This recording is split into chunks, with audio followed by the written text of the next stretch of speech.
But I mean, again, he doesn't know who Gabriel is, right? Because he didn't come from an Abrahamic faith.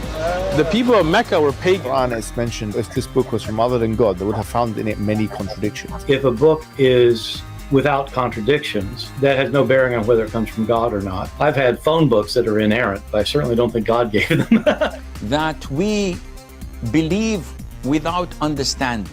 The brother asked a very important question, that most of the scholars say that listening to music, watching movies, and most of the television programs, they're haram. So how can we have fun? Let me tell you, brother, at the outset, that having fun is permitted in Islam as long as the fun is halal fun. That the standard narrative has holes in it. The Prophet tells us because Satan or the devil sleeps over our nostrils. Those who oversleep and not pray Fajr on time, Satan urinates in their ears. I really do think Jesus was crucified and that he really was dead and buried. He thought that he was a son of God in the sense that he was specially chosen by God. I think Jesus really did think he was going to be the Messiah, the future king of Israel. I mean, that is, after all, why they crucified him.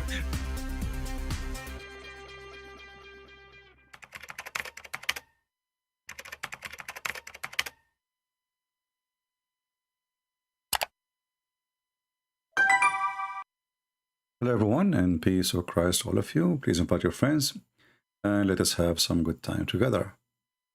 I know that many people are here because we don't really schedule time and we don't give you enough time to know that we are here.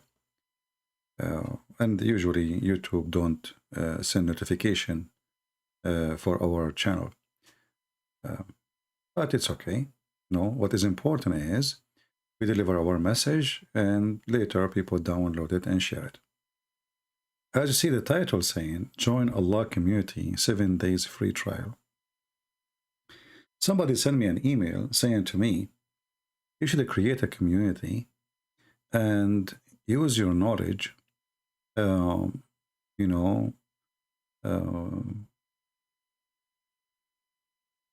teach. In the same time, you increase your income. And you can give people free 7-day free trial. And he mentioned the name of somebody, but I'm not going to say. And I said to him, okay, I'm going to go. I will listen to your advice and I will make a live stream about it. I don't know if he's listening now or not. You know, people look like we are having Netflix here or Amazon movie. And we will give you 7 days trial. If you like our service, you continue. And if you bring somebody, we will give you a discount.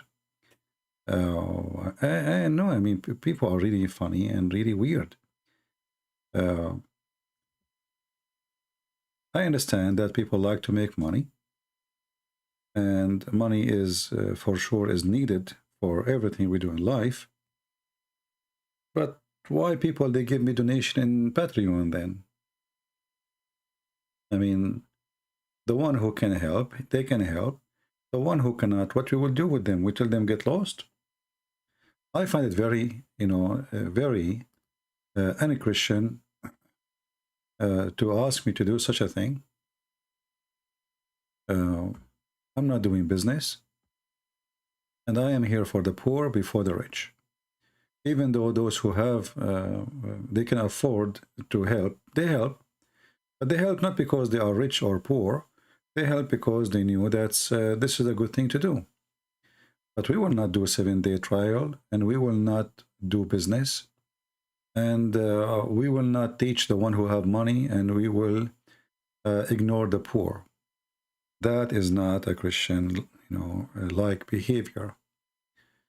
We know that Muhammad, in order to get himself to be in the position he become in, he married a woman, she is 15 years older.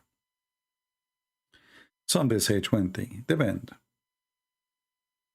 When you lose your ethic, everything is for sale. And Muhammad, he was no better. He married a woman, she is way older, and all of us, we knew that Muhammad, he liked young children. So for the sake of the money, you know, we know the story when Muhammad, he asked his companion, his name is Jabir, why you don't marry a child so you can play with her and she can play with you. So Muhammad, he sacrificed his desire for the sake of the money. Gold is what people seek. I'm not here to do business. And most of my life work, I did not receive even a penny. This was new. In the year 2012, I thought maybe we can make a TV station, and nobody support us, so it was a failure. You know, very few people, they were interested to support. Otherwise, I never really thought about even collecting donation, even though it's really needed. But this is not why we are here. So if there's a donation or there's no donation, we will be here. If people help or not help, I will be here. If the one who listen, they are poor or rich, I will be here. It doesn't matter really. And I will never change the way I do things. And this is a promise from me. See, people, they can give excuses to collect money. Yes, life is not for free. But you know, there is the Lord is providing, and as long as the Lord is providing, what we need more, you will take nothing with you extra to the grave. So don't be greedy and don't seek more, otherwise you will lose a lot. This is my answer for the person who asked me to do this 7 days trial community. I'm not doing business, my friend, and always I will do my videos for free and my help for free. I speak to people for free, in private, in public, all for free. And it will never change.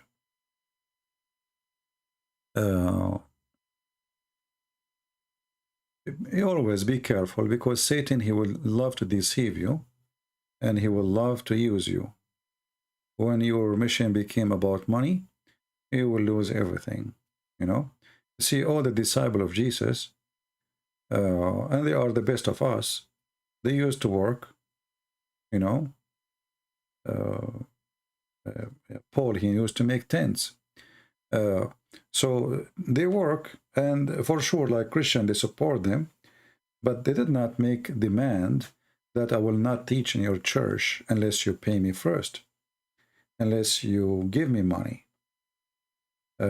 People who do this, they are not serving the Lord. They are just doing business. If people want to help, okay, from their good, they can help. But if not, if you are a believer, the Lord will provide you. The Lord will provide you. If you put money first before your mission, it means you are just doing money. You are not working for your mission. Money is coming first. So that will never change, and I hope my message is clear. And I want just to have a little conversation with you guys, nothing really. We don't have much of a topic. As I see, this email was very irritating for me. I don't know what this person think of me. Very bad. That's very bad. Yeah. Anyway. You know, the majority of people are poor. People, they cannot afford this day to buy a sandwich. People, they cannot afford even to, you know, to do anything. I mean, life is becoming so expensive. I'm a person who by myself, I don't have children, I don't have wife, and life is really expensive. I mean, last year, the $100, it make way more, like you can do more shopping, way more shopping than what we have today, thanks to the stupid president of this country.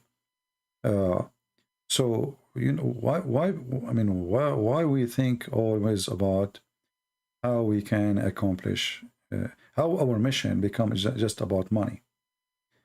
You know, you go even churches, you will see that a person, he will not do a speech in a church he negotiate first. The same as the Muslims, you know, Muslims, and there's many Christian and Muslim, they do the same. You will see an ustad, or those mimi hijab, and those supposedly they became ustads now, but they are just a junk of Islam. They will not go to somewhere unless you get them a 5-star hotel, and you know, how much you will pay me. They have a debate with David Wood right away after 2 seconds. Brother, sister, you know, donate for us. We are the ones standing for Islam. After not even an hour from the debate, he started crying out, asking for donation, because this is their golden opportunity to get rich. And actually, we know that David Wood, whatever he touch, he make it into gold. And I'm talking about Muslims. He is the one who make them rich, because always he come with a funny debate. So those are Muslims, and we are Christians. We are different. Muhammad is a prophet of money. The God of Muhammad, even he asked for borrowing money, and the return of the money will pay back to you in heaven. Have you ever heard of a God asking for mortgage? Why? Aren't you God? Muhammad is making business, and he used God as all cult leaders. And cult leaders, by the way, not necessarily they are from Muslim, you know. They can be, somebody claim to be Christians. I don't know, this website is not working now. I don't know what's wrong with it. Yeah. If you go to chapter 2, verse number 245, you will see it says, who wanna give Allah a goodly loan? Chapter 57, verse number 11, it says, man, who is the one can give Allah a good loan, and Allah will double it for him. Here it is one double, here it's many doubles. And ask yourself, what kind of God he need a mortgage, and he will pay you back in heaven? You know, I mean, isn't it obvious it's a scam? But isn't it this God who created gold and silver? Why he is begging for money? In chapter 67, verse number 17, 64, verse number 17, you see, okay, now it's working, thank God, finally. If you lend to Allah a goodly loan, i.e. spent for the cause of Allah, and who is the one who will take the money? Muhammad. So always I want to warn you that all liars, all cult leaders, they want two things: your money and your women. You will find that all corruption of any religious institute, this doesn't matter what it is, you know, even if it is Christian or Muslims or Hindus or anything. Always the corruption have to come from two doors: money and sex. Those two things men are enslaved to, which means they are slaves to money and slave to sex. And when a person he becomes famous, he feels that he is powerful, and he like to take advantage, because, you know, now he reached the top, let us say, where he can demand things. He can demand money, he can demand service, he can demand special treatment, because now he reached the point where he is in control. The second you see that, this person is a fraud. You see, right now, it's late night here in my place. What I will lose if I go online and I answer some Christians about their questions, regardless of anything. Let us say there's nobody making donation. I mean, what I will lose? What exactly I sacrifice? Now, for sure, in my case, I stay for many hours. I stay sometime even, you know, I do more than one broadcast. One is 6 hours, the other one 3 hours, the other one 2 hours. You know, total like 13, 14 hours within 24 hours or 48 hours. That is extreme. But let us say I'm a person who make videos for 15 minutes or half hour. Why exactly I demand people to pay me in order to make that video? That is not right. Muhammad, his way is known, that he tempt his followers to pay him not because they are good, and not because he is good, but because what they will get in return. You see, it's an investment. It's in front of you. So their greed is their religion. Their greed. So the greedy one, he says, oh, okay, let me give Muhammad now, you know, I will give him $1,000 and Muhammad will make it for me $1 million in heaven. So even when they give, not because they are good, but because they are evil. Do you understand me? Not because they are good. You see, why Allah telling them, I will double it for you? He is using their greed. Can a person give without expectation of return? A good person, he do that. If you give me money and the expectation I will double it for you, doesn't mean that you are good at all. That means you are bad. Do you understand? A good person, you don't give a sandwich for somebody he is homeless, hoping that he will do something back to you. What exactly he will do? What do you want? Now Allah is God, supposedly. And this God, he is asking them to spend money, and for sure they will give it to Muhammad, and Allah will double it for them. Why a Muslim, he want money to be doubled for him? And how you can double money for him? And as long you are good in doubling, why you are asking for it? And as long the person is giving it to you, not because he is interested to help you, but now he is interested to double it.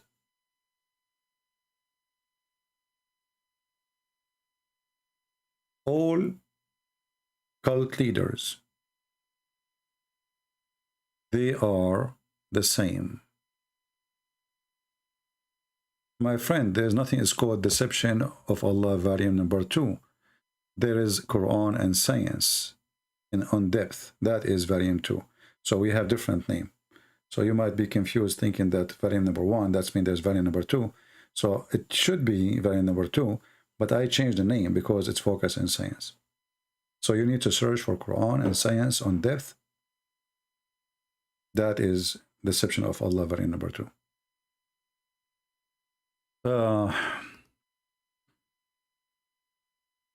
You know, the Lord, he says, from their fruit you shall know them.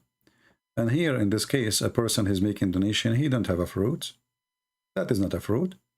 That is an expectation of an investment. Actually, the Quran did not hesitate for a second to call Islam as a trade.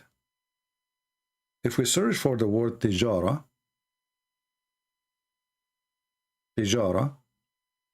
you will see the word tijara is all over the Quran.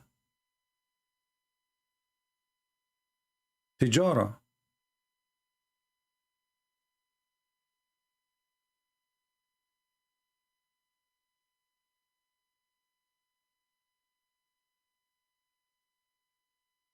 Muhammad, he said to them, can I lead you to a tijara, which is a very great investment? Chapter 61, verse number 10. Tijara. You know what tijara? The translation here says commerce. Tijara is you buying some stuff, and then you sell it again, and then you made some money from reselling the product. That is tijara. Tijara is not someone who made the product. Someone, he bought it and he resold it. And he add extra price to the price he bought it with. This is what tijara is. So how in the world God and guidance become a tijara? Because this is the nature of Islam. Islam is a business. Why Muslims believe in Allah? Because he will give them gold and silver, and he will double their money, and he will give them a lot of sex, boys, wine. So it's not the belief, it is the buffet. It's not because they believe. They believe in the buffet. They don't believe in Allah. Their expectation is the buffet. And that's why if we take the buffet out, how many Muslims will be believing in Islam? How many person will do, like explode himself for the sake of Allah? Nobody. But they are desperate to go, because what this life here, most of them, they will do that. You know, they are desperate, they are poor, they have no money. Like you see Osama bin Laden, his men, they go to die, and he stay in the back. Why you don't do what your money, you know, why your son don't do what they do too? Why don't send your son to die with them? Why his son don't put himself in a car and explode himself? And those are the rich. Those are doing business, drugs, etc. And they use religion as a cover-up for their business. But the real believers is the one who give his life to get what? To get the buffet. To get the girls. The women with the big boobs. Osama bin Laden is so smart. You know that this is false. This is why he is not doing it. Otherwise, he will be the first to go. Aren't they seeking to be murdered? Go for it. He will not do that. He hid for many, many years when he had the opportunity every day to be murdered for the sake of Allah. But they will not do it. So the naive ones is the one who do such a thing. It's different from riba. Riba, the word riba is coming from the interest, like interest you take from a bank.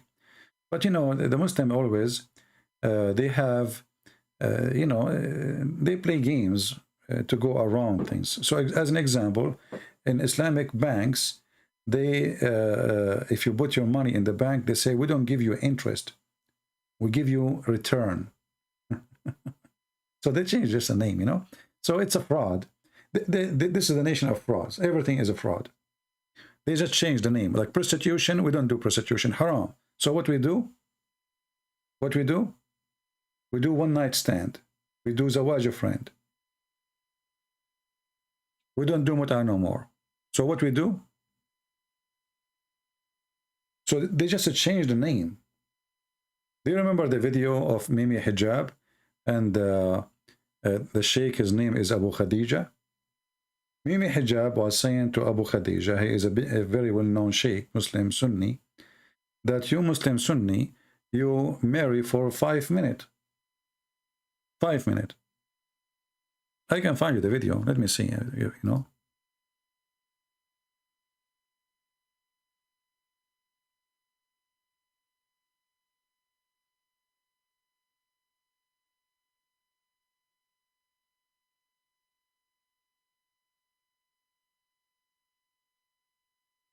Looking for the video. Yeah.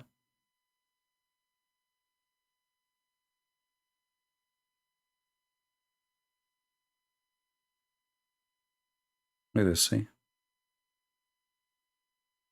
This is Muhammad Hijab. He is saying the truth. Muslims, you know, Islam is an opportunity to be a loser, to be a sexual predator, and to, you know, this is God. This is God teaching. You know, God told them you can marry as many as you want. Read it. It's in the front of you. All you're happy to do, you and your friends, yeah, is acquiesce to the fact that you guys are going around, yeah, marrying people for 2 minutes and 3 minutes and 5 minutes and 1 hour, 2 hours, whatever it may be. Did you hear it?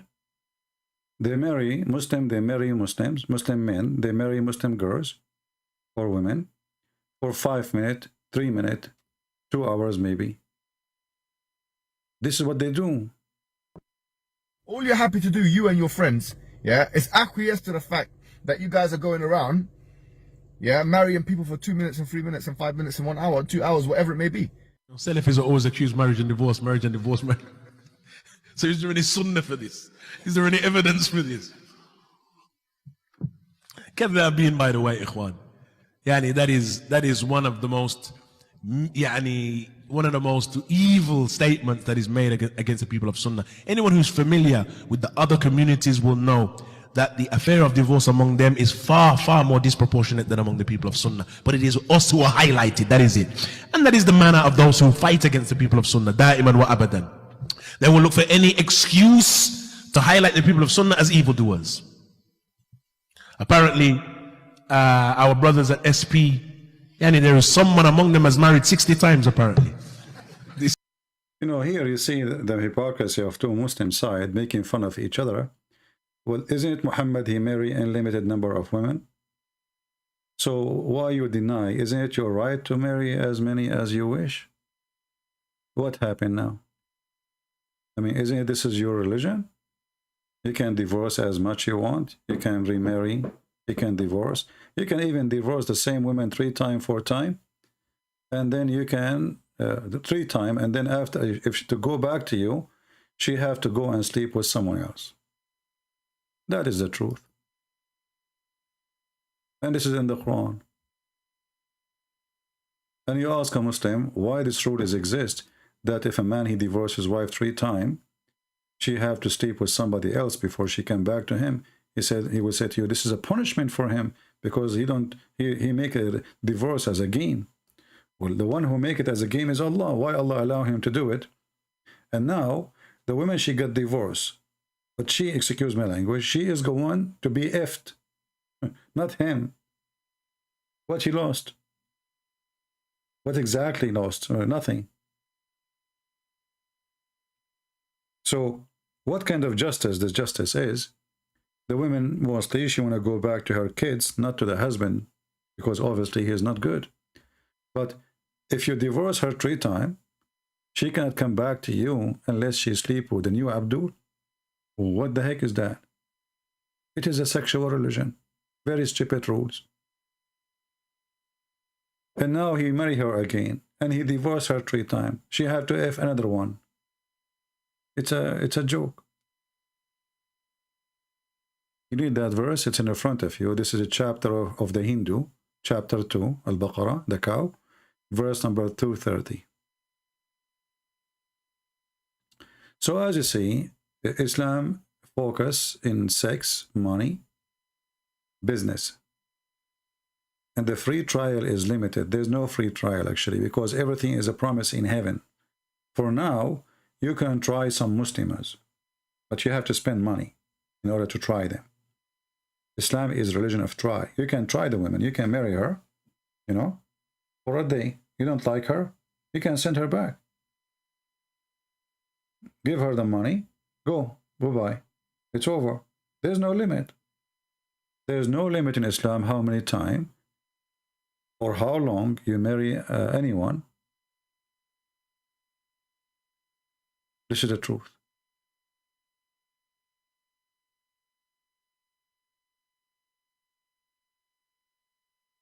Somebody saying, I'm a Muslim from Palestine, which means from Israel.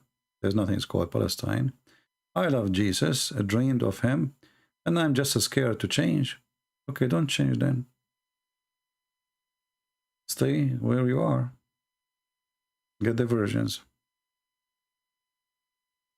Anyone have a question?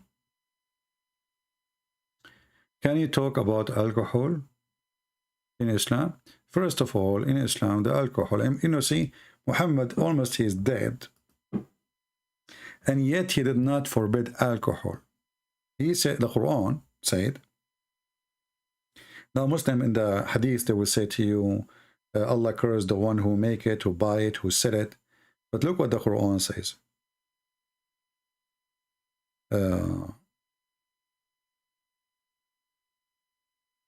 Ijtanibu.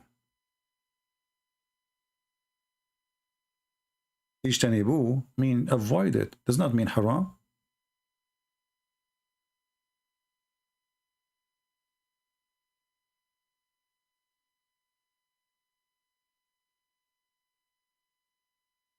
It says it's a sin, but doesn't say it is haram.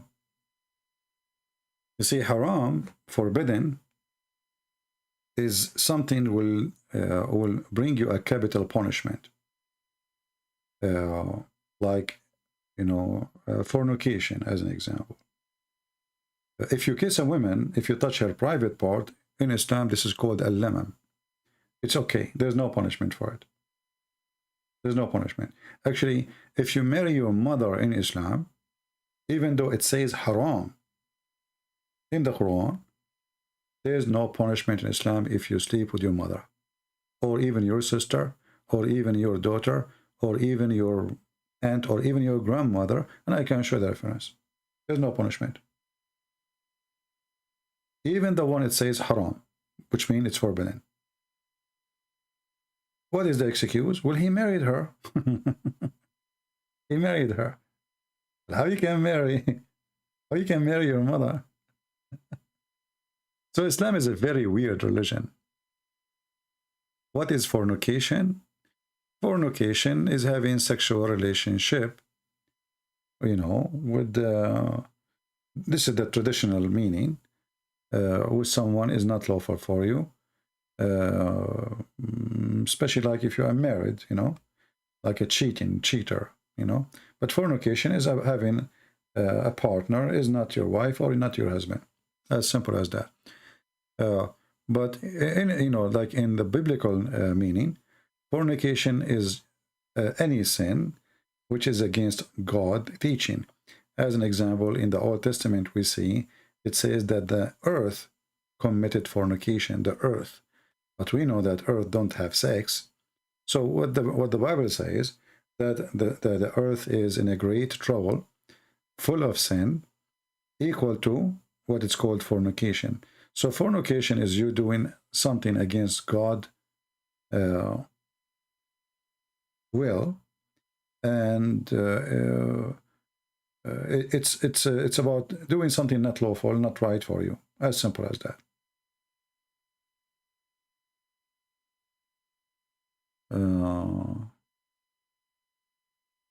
CP is drained away from who? Moonlight reversed. He tried to contact me. Oh, okay. Well, if you want to contact me, I'm not really in the mood today to go in Skype. I guess we lost connection for a second, maybe, or for a few seconds. I don't know if you guys heard me. I was saying, is this guy is a sheikh? Like he is a good meal or very skinny? Let us open Skype and see how good he is. Now we open Skype, we will see that they will not call us. Usually that's what they do. Here we go. My Skype is open. Please text me. The one who is saying he want to talk to me.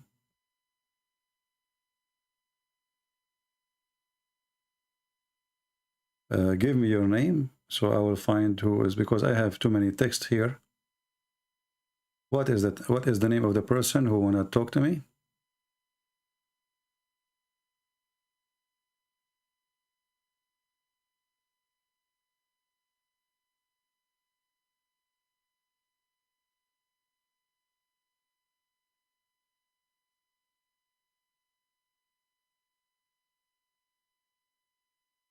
Is guys the video running fine? Am I heard? Okay, my Skype is open. Where is the Abdul who wanna call me and he is desperate to talk to me? And he claimed we are running away from him. Where are you?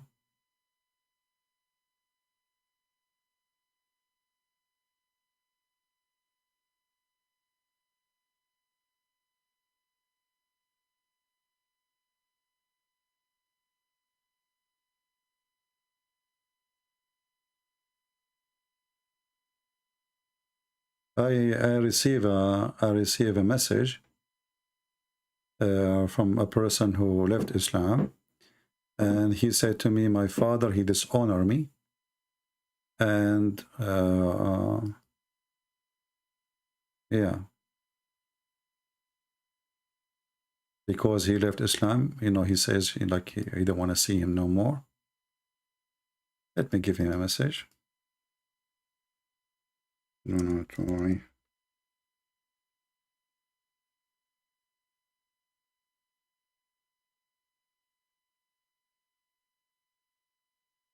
Where is the Abdul who was desperate to call me?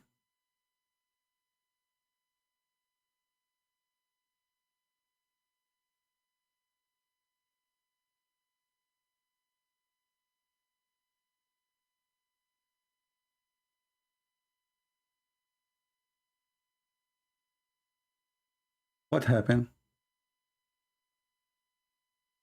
Where is the one who was so excited?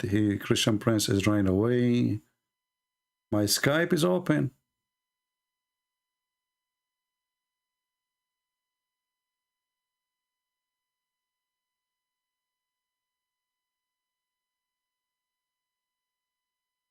Do you see? I mean, they are just kids. They don't dare. Where are you? We have a person saying Muslim here. Okay, let's see this person here.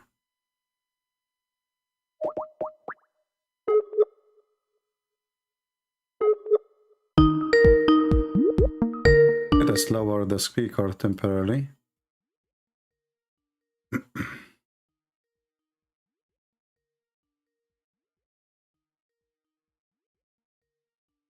We are ringing him, so.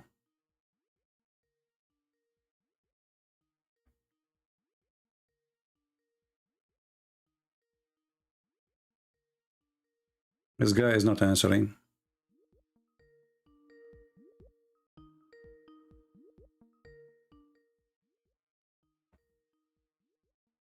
Okay, well, he's not answering. What we can do? Where is the brave Muslims who want to talk to me? So you made me go in YouTube and in Skype, open my Skype, and it turned to be that you are a potato.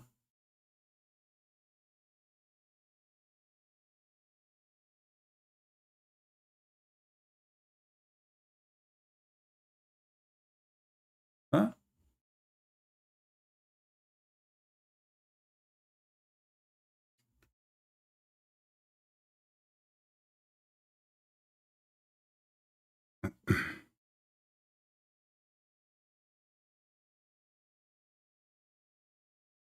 They were very excited, and you know.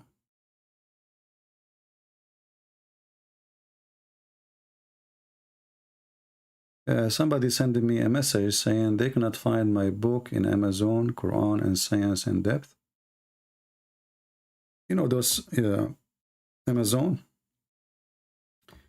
They are playing games for sure. And yeah, I can see it's not showing.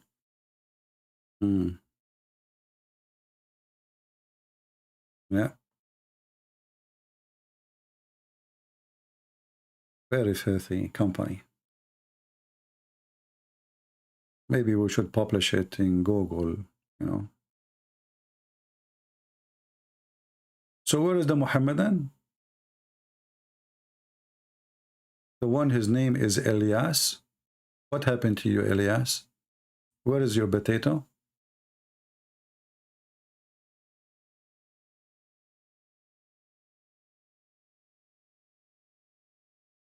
Hello?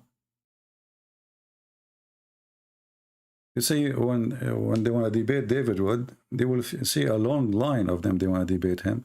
Here, there are potatoes.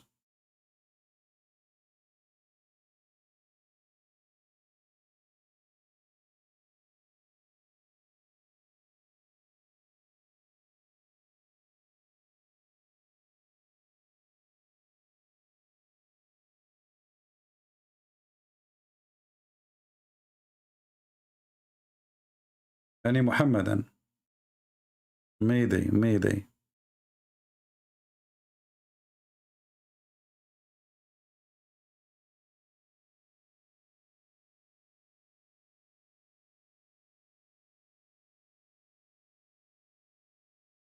CP is never defending, just opposing. Something angry, I think must have loved before. I have no idea what does that mean. I think you are qualified to write Quran too.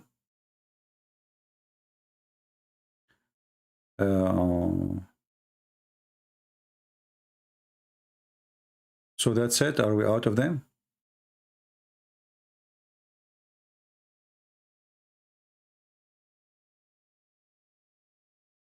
Where is the Muslims who were saying they wanted to call me? Okay, shall I exit Skype? Hey, the Abdul, where is the Abdul? Where is the one is so exciting, we want to call you? What happened? I mean, what you will lose if you call me anyway? Do you know that Allah will give you a reward just for calling me because you want to defend Islam? And you know what does that mean? That will increase your balance in the heaven. You will get extra women, their butt will be bigger. You can name it, I mean extra, a lot of extra. Your private part will be special, you know. Maybe Allah will provide you and sunglasses for your eye, you know, for your private part. Because remember that women in heaven, their private part is so shiny. I don't want you to go blind. The first shiny private part in the world, actually, it was the private part of Muhammad's mother. According to the hadith, when she gave birth to him, a light came out from her holy vagina and reached all the way the palaces of Damascus. And all Muslims, they knew the hadith. This is why if I'm a Muslim and I want to go to the bedroom, you know, I have to wear a welding glasses for, you know, in case, you know, never know. It might be so shiny. Right?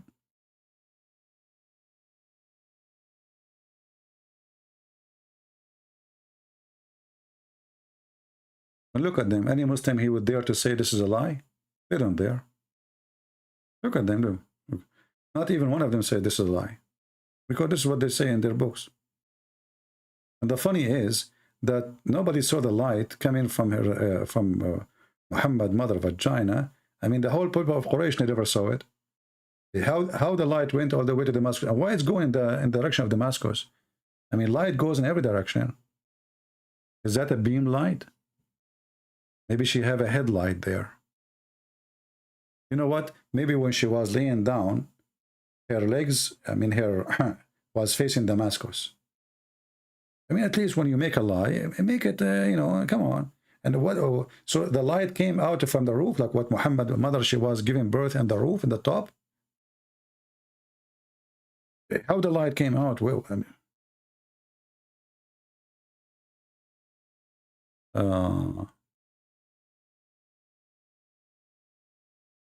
you missed the part where David Wood says if somebody need a free access because he cannot afford, he will give a free access. He is not forcing anyone to join. Yeah, my friend, I'm not talking about David anyway. But as long as you mentioned this, it should be free access to everybody. Aren't you getting donation in Patreon? So what the donation in Patreon for? And then the same as people, they donate to you, they donate. What, this is a free trial, you know? I wasn't, maybe you came late. I'm not talking about David. I'm talking about somebody asked me to do community free trial, something like that. Maybe he was trying to copy others. But our work here should not be you pay me and then you are welcome. And if you are poor, send me an email and I will give you, we will look at it. You know, that is not right. You know, obviously this is a service made for those who can afford it, not the one who cannot afford it. You know, if you are poor, well, all the people are poor.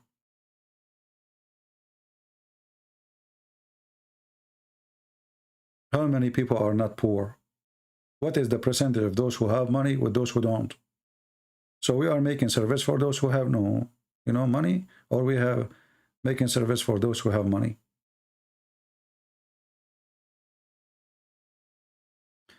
Very important question for me. Should I look for a very important answer before you ask it?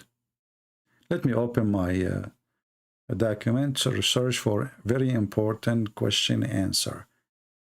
Because there's many people who claim to have knowledge. They have, you know, they have list of things, question answers. They search them from the internet, but they put them there. And when people ask them, why you are not married, what's your business? Why you want me to get married? Did I do anything to you? Do you hate me? Are you trying to seek revenge or something? Abdurrahmi? Abdurrahmahi?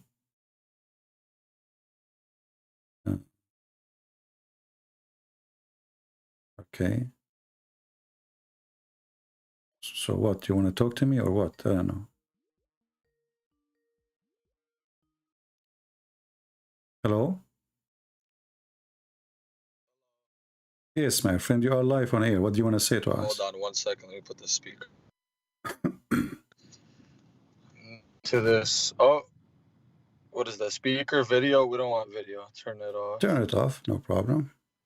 Okay, great. How you doing? I'm fine. You are a Muslim, my friend? I am. All right. What does that mean? Well, as I've been told, it's to submit to God. Where we can find that in the Quran? I don't think it's in the Quran. Yeah. No, I'm not a Quran master, but I've read a lot on the internet. I'm pretty open-minded to everything. No So problem. yeah. You see, Like I really got into a lot of different stuff, like Shia and learning, you know, because I'm Sunni, born Sunni, whatever. Yeah. But I think I align more with the Shias because I kind of respect their beliefs. So, I don't know, you know. So how you want me to talk to you, as a Shia or as a Sunni? As a Sunni, because Okay. I'm just not the type like, oh, the Shia are kuffar and they should be killed. Yeah. Like I don't think that. Yeah. That's true. Well, you know, my friend, the Quran says in chapter 49, verse number 14, you know, when the Muslims, they say that we submit, that is not really true. I don't know if you speak Arabic or not. Islam means surrender. Like Muhammad, he sent messages to the Roman. A letter says, Aslim Taslam. So surrender, you know, this is what Islam means. You surrender to Muhammad, and then you will become his, you know, under his command. You will be safe. You know, you join him. He will be your king, and you will be his slave forever. You surrender. So Islam is to surrender to Muhammad. The excuse is when you surrender to Muhammad, you surrender to God. But the fact, you know, if you want to surrender to God, why I need Muhammad anyway? If God is there, exists before Muhammad, why I need to say Shahada, and the Shahada contain the name of the God and the name of Muhammad. So if you ask me, I believe that Muslims are mushrikeen. You know what mushrikeen mean? Yeah, they believe in many gods or polytheists. You associate somebody with God. That's what mushrikeen mean. You associate somebody, and that's what Muslims do. They associate Muhammad with Allah. As an example, if I ask you, where the sun set, what you will say? If Muhammad is here, you know, if Muhammad is here, and Muhammad, he asks you, do you know where is the sun set? What is your answer to him?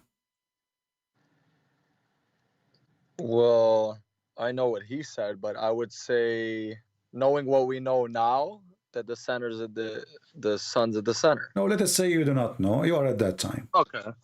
Okay, what I you would will say I don't know. You will say I don't know. But are you willing to say Allah and His messengers knows best?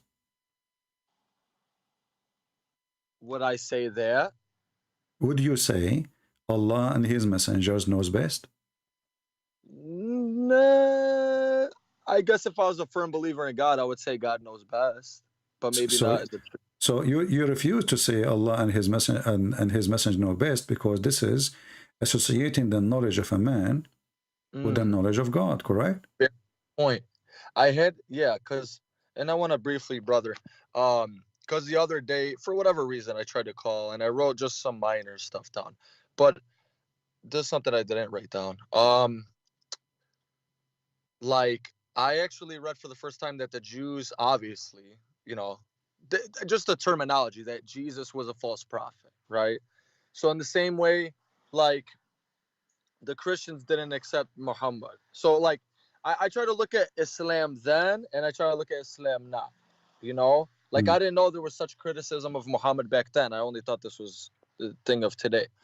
But like, why do you think that it like so it's not, I see the criticisms, right? I see that Jesus has a pretty flawless record, right? And then what about all the things that are of, you know, just stuff that we can't make sense out of? Like, I wouldn't say Abraham sacrificing his son, but you know, things like that. Like, okay, here's one point. Solomon, and he had thousands of wives. Why is that different from Muhammad? Why he can't have 16, but Solomon had 1,000 wives and 700 slave women, or however many?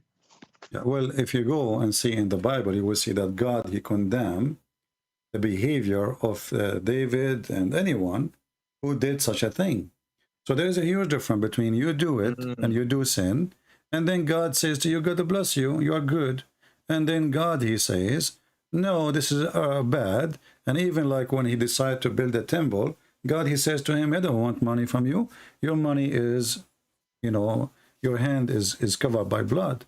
Don't build the temple for me. I reject your temple. So there's a huge difference between somebody praising somebody for the sin he do and condemning him for the sin he do. The Quran, even Muhammad, he have hadith about it, that Solomon, he wanted to have sex with his 99 wives or 100 wives, and he forgot to say inshallah. So Muhammad, he have no problem with having sex with 100 women in one night, which is a very funny story. But the problem is that Solomon, he forgot to say inshallah. And then Allah gave him a half son, you know. So so when we talk, you see, me as a Christian, if you ask me, I will say, well, David, he was doing bad sin, or whoever, anyone, doesn't matter. We don't cover up for a person because he's famous or because he have a, let us say, a high rank as a prestige or a person, you know, he's a king, or no, we don't, you know. So you know, when Peter, he said something Jesus did not like, he says to him, stay away from me, Satan. So I mean, this is Peter, you know, this is Peter, this is not just anyone. So in the Bible, when somebody he do wrong, we point at him and we say he's wrong. In the Quran, all the gang of Muhammad are good, but they are doing wrong. Well, in this, yeah, you know, I like to think I have some good points, and they're not points against you. And I appreciate everything you're saying. Like point number one, you know, like Muhammad didn't have any sons, right? Like, so this is the thing with religion. So you could look at it like, oh, Allah tested him. He tests his, you know, if you believe in him, he tests the most. I don't know if it's in Christianity, but of course in Islam, and I would think so, that God tests the most pious, right? So he didn't have any sons that lived. So, but then somebody could say, oh, look, he's a false prophet. If he was loved by Allah, why didn't he have sons like David, Solomon, whatever, you know, sons that lived? And why the sons of Ali, they were killed and poisoned, and the Sunni think, oh, the Shia poisoned them, and the Shia say, oh, you guys killed them, and the Caliphates and the Umayyads and the Abbasids, whatever.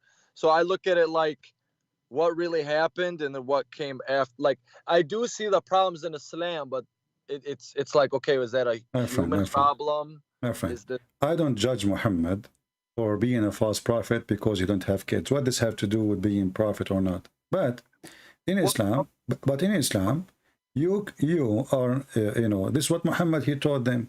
You see, Muhammad, he says, Allah, he curse even the seeds. So it's Muhammad teaching brought that on him. But for me as a Christian, let us say you or anyone, you don't have kids. What's your problem? I mean, it's not your fault, right? He did not commit a crime. So we don't judge Muhammad because he could not have a son. That is the most funny thing ever. But the funny is that Muhammad, he say things, it's stupid. And yet he claimed that he received message from God. As you see in the front of you, Muhammad, he claimed that the sun goes every day from the east to the west and prostrate itself under the throne of Allah. So if Muhammad is a prophet, I'm not going to look at him if he has sons or not. I will look at what he just said. He just said that the sun goes every day from the east to the west and then it prostrate itself under the throne of Allah. And different hadith he says, which is according to the Quran, the sun goes in a muddy water. All right? But then, right, but with religion comes all these sayings, you know, like is that literally? Did he mean that literally? It sounds Yes, like it's me literally. You know, he's talking about the sunset, the story in front of you in YouTube. Well, He I says- mean that's literally that's literal, but I mean like prostrating in front of Allah. Maybe the sun. No. This is, you see, he's asking. He said, "Do you know where the sun goes? The sun is going now. It's sunset." And why we need to find like a solution now for literally or not? Even Muhammad, he quote a verse from the Quran, and he says, and this is the explanation of the Quran saying, "And the sun runs on its fixed course for a term and degree." So even Muhammad is quoting the Quran to explain what he's saying. The Muslims on the other side, in order to make it look nicer, they say, actually the majority of Muslim Sunni, I never saw a Muslim Sunni actually saying this metaphorical. Are you saying now this metaphorical? Because this is the first time I see a Muslim Sunni saying this metaphorical. No, I'm not even claiming that. I kind of meant, Okay. I'm just kind of putting it out there, like maybe the second part where he says it goes in front of Allah, because, you know, anyway. My friend, the Quran teaches that everything bow down to Allah, etc. And obviously it's not metaphorical, because Muhammad even he claimed that animals, they praise Allah, rocks, they praise Allah, even rocks, they speak to him. When Muhammad, he walk in Mecca, there's a stone, say to Muhammad, Assalamu alaikum, Rasulullah. Stone, you know, speak to Muhammad. So it's not metaphorical, obviously, but isn't it this is alone is enough to prove that Muhammad is a fraud? That the sun goes every day from the east to the west? Isn't it this is enough when Muhammad, he says in different hadith that the sun goes and sit in a muddy spring, hot spring of water? Is that metaphorical? No. Okay. No, I don't think so. If Muhammad, well, what about the hadith? If Muhammad is a prophet, then he's saying what prophets say. If he is talking, he is receiving his knowledge from his God. So when Muhammad he says such a statement, I do not care if I have children or not. But even the story of having children, it's very funny. Do you know that Muhammad he claimed that he used to be the most weak person in sex between all mankind, and then he invoked his God, and then Allah he sent him a dish of al-kufayt. I don't know if you know what al-kufayt, like kufta, you know kufta. Oh, yeah. So Allah he sent him kufta. Muhammad he ate it. He got the power of 40 men. I mean, his story. This is a story of a mad person. This is not a story of somebody. He have a brain. I mean, this is like somebody is taking hashish, drugs. You know, what kind of a prophet he go in public and he says, I was the most weak person between all mankind, and then I invoke my God, and then he sent me a dish of al-kufayt. I ate it, I get the power of 40. Do you yourself, do you really believe in such a thing? I think the sexual... Now, do you believe that God, he will send a dish of shish kebab to fix a private part of a man? I really don't. Okay, so obviously Muhammad is a false prophet. I mean, well, how do we know? I'm sorry. My friend, isn't it? This is enough. I mean, all of this is the Quran is wrong. I have tons of his stories false. Okay, I'm sorry. So like Jesus' miracles, right? Yeah. Compared to Muhammad's miracles. Muhammad had no miracles. Where is the miracles? That's the thing. The splitting of the moon and no. You see, let me take you.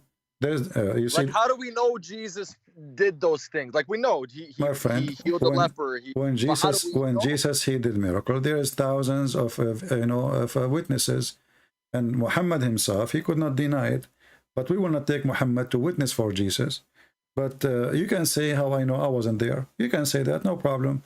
But you cannot say that Jesus is lying, because Jesus never claimed anything except what he did. So when Jesus he says, go and your sin is forgiven, he forgive the sin. When Jesus he say, go and you will see, the guy he see, the blind he can see, go and walk, the guy he walk. But Muhammad, you say to me, he split the moon, right? Okay. If we go to the verse, we will see something very funny. about this verse, and you will die laughing in a second. Where in the Quran it says that Muhammad or Allah he split the moon? I think it's a hadith, and that kind of leads me to a further question. Hold on. You see, okay. Why the Quran, he mentioned that Jesus did this, did that, did that, did that, did that. And in the Quran, the only thing happened in the time of Muhammad, the Muslim, they claim it's a miracle, that the moon is split. Nowhere in the verse it says Allah, he did it, or Muhammad, he did it. And the verse in the front of you. Chapter, the moon, verse number 1. Actually, this verse is proving to us that Muhammad is a fraud. Why?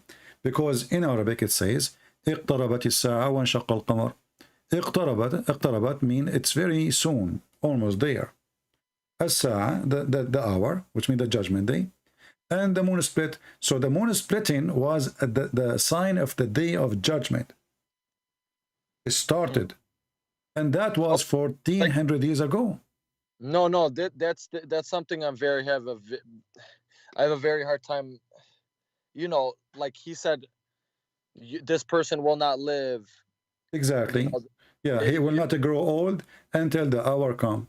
That stuff's very weird for me, and I just, you know, the effects of Islam. Like, if I could say, like, it's very stressful. Like, okay, when the teacher was killed, you know, he made cartoon. Like, I get so passionate, so I don't want my mind going everywhere. I want to be focused for you. Like, I am very passionate about Islam, you're right, in the beginning. Now it's like touching a fire, right? When you learn about other religions, like touching a fire. I don't know, maybe for Christianity, they tell you learn about other religions. In Islam, you already know. The Sunni, don't learn from the Shia. Don't listen to the Christians. They want to change you. Everybody hates you. So you're like, you cannot believe, but then you get a little older and you're like, okay, what's this about? Then you're learning. And so I guess to say, in these times where Muhammad predicted that people would leave their religion and there would be trials, and which we're seeing now, how do you have all these prophecies? Like, my friend, people left Islam because he knew he forced them. He knew he forced them. You see, if I force you, listen, my friend, if I force you to believe in me, to say Shahada, shouldn't I know that right away after I go and I lose my power over you, you will leave me? It's not a secret. You don't love me, you don't care for me, you don't believe in me. So it's obvious. It's like forcing a woman to stay with her husband, which she hates to death. The second he die, she will find a new husband. It's not a prophecy. So Muhammad, he did not prophesy anything. And what you are saying, because Muhammad, he knew he is a fraud, and then people will go and they will disappear as soon he go. And this is why as soon he died, Abu Bakr, he launched a war. The Ridder Wars, yeah. Exactly. to force people to come back. That's why I mentioned, brother. I'm sorry, what were you gonna say? You know, if Muhammad was a prophet, why the people, they left Islam if they believe in him? They don't. He forced them. This is why right away when he died, they left. So Muhammad, he knew he is doing evil, forcing people to believe in him, and he knew that the only way is the power. People, they thought, okay, Muhammad, he died. Now this religion is going to, collapse, and that's it. But there is men behind Muhammad. They took over, and they knew now that the business is risk. It's a business. Islam is a business. So, and actually, Abu Bakr, he says, I will wage war even for the sake of a son of a goat, which means a baby of a goat.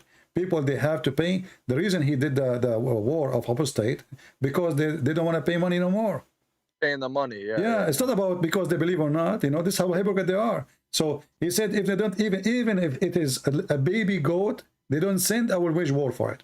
So it was for money, and people obviously, until now we knew that, and until now Islam is protected by the war.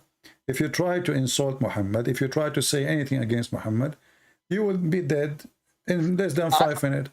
I read that like 15 years ago. Yeah, I gotta be honest. Yeah, I read a hadith: if anybody insults me, kill him. And I remember, I remember reading that. I'm 14, 15, because I've always loved the internet. I've always loved reading, right? And I've always been interested in religion and open-minded to a lot of them. I guess, I guess I could bring a pretty good question, or, is Islam a test? Okay, let's assume you firmly believe Islam is false, right? I believe Islam is the devil itself. Okay. So is that a test on humanity, or is Islam a test for the Muslims to find? My friend. Why? My friend. My friend. The word test is a lousy word we use, to justify our bad. It's a test. It's a test. It's a test. Like God is testing me. Yeah. Okay. Yeah. But it's not God testing you. Because God, He told you what is right, what's wrong. And then you like, it's like somebody, he go to the test and he take a pen with him. It's called pen of fornication. And he says, it's a test of fornication. I'm going to test it, I'm going to take the exam of fornication now. This is silly. So when you fornicate, it's you who fornicate. What test? When you kill, it's you who killed. What test? No, you're right. When you steal, right. Same. Everything is the same. People, they give themselves excuse. And the Quran is behind this idea in your head that Allah is testing you. That is to make you feel not guilty, because it is Allah playing games. The God of Islam, He play games. And, as an example, if somebody is deceived, who deceived him? Allah. Is that correct? It happens to be that if they're going against what the Quran deems as righteous, or against Muslims, then no. I'm not talking about that. Who is the one who mislead people? When you say it's a test, the test is coming from who? Allah usually says, I lead people astray. Exactly. And not only that, as an example, chapter 4, verse number 88, it says, and the one who Allah deceive, nobody can guide. So the business of this God is the business of the devil. He is the one who deceive you. And then he claimed that you should be punished for being deceived by him. Well, then, okay. So how weird this idea that I deceive you, I trick you, and then I make you fail in my trick because I'm smarter than you. Who is smarter, me or God? Supposedly Allah is God, right? Yeah. God is smarter, obviously, right? Yeah. So who's going to win with his tricks? God. It's like playing chess with the one who make the game. So how I can play with this God? I cannot win. So here this God, he deceived me, and then he says, how you can lead the one who I misled? I mean, how stupid this logic is. Right, because then my question was, then why do some Christians turn Muslim if God says their hearts are sealed, and then they turn Muslim? Because they deceive themselves. Satan, he deceive you. It's not a test. This is not a test. I mean, it's something I really have, and this is from the Quran. So this leaves me very, like, some things like hadith, and that's for maybe, my question is there anything equivalent to Christian hadith? Like, is there anything in Christianity that's like Muslim hadith? Because it seems that's just we don't have everything Jesus said is in the Bible, and that's it. And the Muslim hadith is different story, because when the Muslim, they say Islam is the Quran and the hadith, Islam became more lousy, because now anyone he can say this hadith is rejected. The other person he say I accept it. So Islam became mini Islam, and everybody can play the game of it's good, it's bad, it's sahih, it's weak, it's etc. It's a game. So Islam is not really a religion. Islam is a collection of ideas, and behind this idea is an unknown person. Like if I ask you now, there's a guy, his name is Ultimate Fault. I don't know if you know him. He's from Senegal. He says he don't believe in the hadith. So if I ask him who is Muhammad, how you can give me the answer?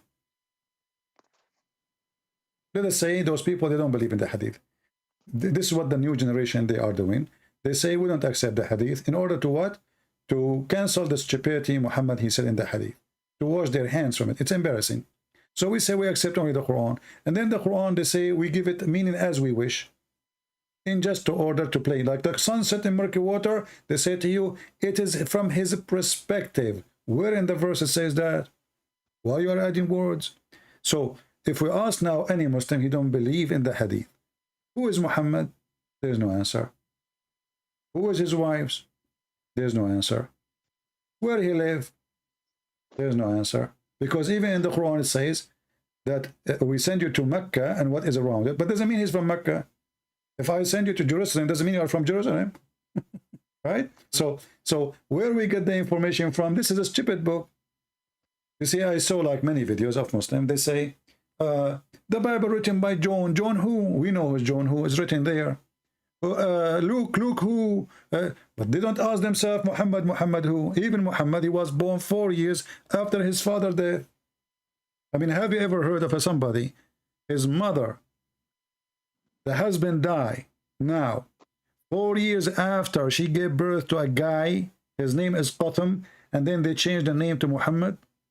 So everything about this person is wrong, and all this information is coming from your books, Muslims, not from our books. So when we say, when you say to me, somebody, he is a Christian, he converted to Islam because he's a fool. I mean, the world is full of fool. How many people? But it's your Trinity that my friend, how many people they take drugs every day? A lot. Because they are fool. How many people they they drive and drink because they are a fool? How many people do you smoke? People make mistakes. But yeah. No, that's not a mistake. That's not a mistake. Do you smoke? Do I smoke what? Do you smoke cigarette? I don't. I quit cigarettes. Okay. Well, when you were smoking, you were a fool because you know it's not healthy and you take it. yeah, you're right. Yeah. Right. So human being, he do stupid, foolish things, depend in his situation. Like somebody is desperate to find some friends, so he say, okay, Muslims, they will give me a good company. Or somebody is in jail, he need the protection from the gang of the Muslims in jail because they are a big community. He convert to Islam, he leave the jail, he is not a Muslim no more. So my friend, we don't care for those people. The book in the front of us, we examine it, and I can confirm to you that this is literally the book of the fools. Who in the world want to believe? Who in the world want to believe that there's God? He created his creation. I'm sorry. He created his creation, and then he says that the sperm of the man is coming from the backbone. How in the world he say such a thing? How in the world that woman, she have a sperm coming from her ribs? How about the atheists that look at us like we're all just fools because we just believe let us not to scatter ourselves all over the place. No, you're right. You're right. Atheist. Like I guess my point was like there's a belief. Some belief is a little crazy. I mean, some of these stories are a little out there. Just religion in general. I mean, but look at Hinduism. It's older than Christianity. So why is it? This is not. You know, we don't want to go everywhere. We are talking about Islam. You're right. If an atheist is calling me, don't worry. I will put him in a jar. I will put him in a jar in 2 seconds. Everybody have an answer ready for him. You know, because we speak to him based on his belief. So that's why I ask you, should I speak to you as a Sunni? Are you a Muslim? I ask you right away. You said yes, and then I said, okay, are you a Muslim? I speak to you as a Muslim or a Sunni? You said Sunni because I need to know what you believe in. So when we speak to an individual, we speak to him about his belief, and based on his belief, we respond to him. So now, do you agree with me, my friend, that Islam is really stupid? I can't say that because it's my religion. So what if it's your religion? Don't you think it's stupid to believe that the sun set in a hot water? Well, look at the world. The people think the earth is flat now. Okay, so they were stupid, and you are saying to me, I will join the stupid one? Well, if somebody believe that the elephant is a mosquito, why? Because he have a long nose. Are you going to say I agree? Come on. So when we show a stupid thing, this is a book of stupidity. We do not need to discuss no more. So do you agree that this book is full of stupidity, or you don't agree? Not any more than the Bible or any other script. I just think religion. You can say whatever you want. I'm not going to prevent you from saying you can attack the Bible, no problem. But do you agree that the Quran? Do you agree that the Quran? So you agreed already that the Quran is stupid? No, there's some things that you know that. Okay, the Quran's supposed to be for all eternal time, right? What does have to do with my question? What does have to do with my question? Well, no, because I guess what I'm saying is like. I want you to focus with me. I want you to focus with me. Is the Quran okay? Let us focus together. You know, just to make it simple. The Quran says that hail comes from mountains in heaven. Do you believe this is stupid or smart? The mountains, where the mountains come from, No, pegs? no. The Quran teach that hail come from mountains in heaven. How? Mountains in heaven. Chapter 24, verse number 43. Do you agree that this is a stupid statement? Or you think this is okay? Do you think that hail come from mountains in heaven? Hellfire? No. No, my friend. Hail. You know hail? Healing? Hail, the ice that come from the sky, not snow. There's snow and there's ice. Yeah, I'm sorry. Hail, I'm yeah. sorry. So according to the Quran, Allah, He sent hail from mountains in heaven. I mean, it's from up there. I don't think that's the stupidest thing. No, I don't think that's absurd. So do you believe that really hail is coming from mountains flying in the atmosphere? I don't, but I mean. So why you are saying it's not a stupid statement? Either it is true or it is wrong. If it is wrong, this is stupid. But the verse saying here, there's mountains flying, and for sure not in the space, because hail is not coming from the empty space. There's no cloud there, right? No. Okay, so if the mountains are flying, they are going to fly where the airplane fly. Have you ever heard of a mountain flying in the sky when you were taking your jet and your like 4 wives for a trip? Sorry, I'm being sarcastic with you. Don't be offended. Okay, then why? No, it's okay. Why is there so many Christianities then? So you see, you're trying to avoid the question. The question is an I said there's For me, I want to make sense of the violence and the This war. is not the question. I want you to focus with me. Do you think it's a smart from somebody claimed to be God to say that hail is coming from mountains in heaven? No. Not I don't smart. think that's So the smartest thing. So you agree that Allah is a fraud? Because there's no way God will say such a statement. And you agreed. Happy for you, my friend. You agreed. You agreed that this is stupid. I mean, if you word it like that, but I'm not wording it. I asked you, is it smart? You said no. What is the opposite of smart? It's stupid. Maybe you did not say the word is stupid yet, but you said it's not smart. You agree. I said, is it smart? You said no. So you agreed that Allah is stupid. Thank you very much. okay. No, well, okay. Let's look like this, right? Let's just this must be very stressful. Okay, I'm Muhammad. I'm not saying, let's just pretend. Okay, I'm Muhammad. I'm trying to make this new religion. This must be very exhausting to, okay, I'm going to borrow from this. And, I said this, so I got to What exhausting? Muhammad, he did not say all of this in one day. He was taking his time. Took him more than 20 years. The whole Quran, my friend, the whole Quran is not even in the size of the index of my books. My book, one book, the index is bigger than the whole Quran. So the Quran is a very small book. There's nothing. And as you see, it's a stupid thing. This guy is making sajja. Sajja is like rab. I eat potato, you are tomato. And you know what? If you go to Mexico, you are going to Fartino. What the heck is that? There's no meaning. This is stupid. So he was just making stupid sentence in Arabic, putting them together, and the end of the mean is a disaster. So you are saying to me this is exhausting? Why? What he's doing? The guy was busy having sex with the children, having sex with his own son, wife, having sex with everybody. He made a verse saying any woman she can give herself to the prophet so he can F her. That's a little strange. Okay, so No, what do you mean it's strange? Somebody is, if it's exhausting, if it is exhausting, this guy, he have a lot of time. Mentally,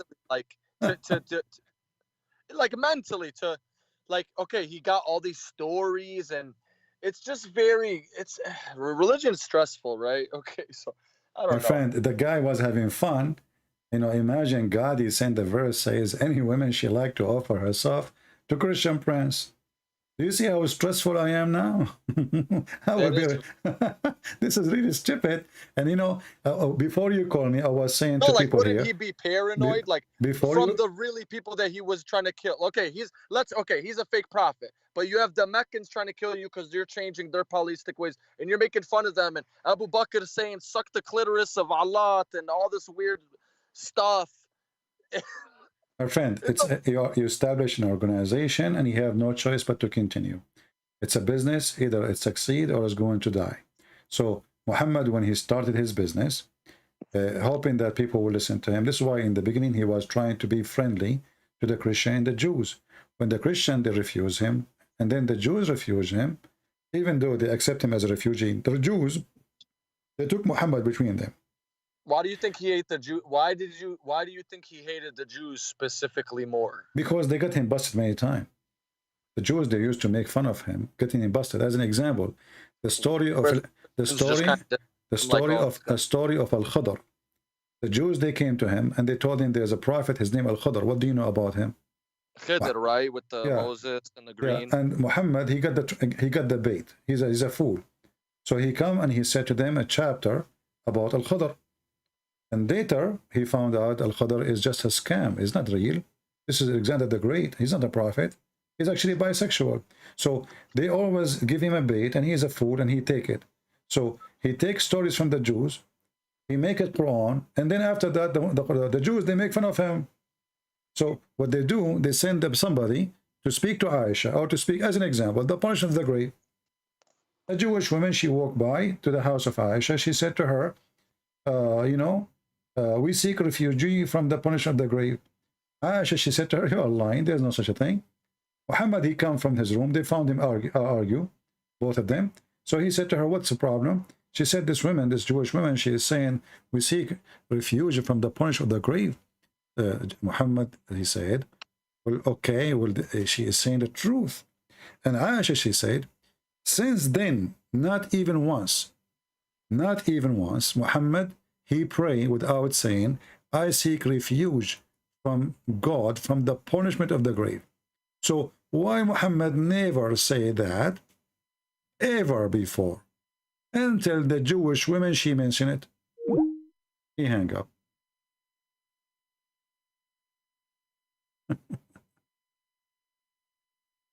All right. Isn't it obvious? But you know, already he's out of Islam. Actually, he agreed that the Quran is stupid. What do you want more?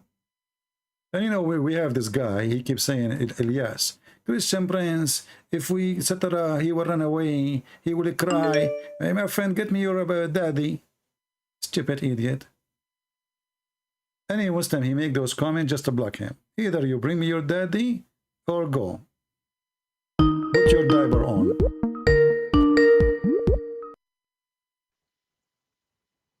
Hello?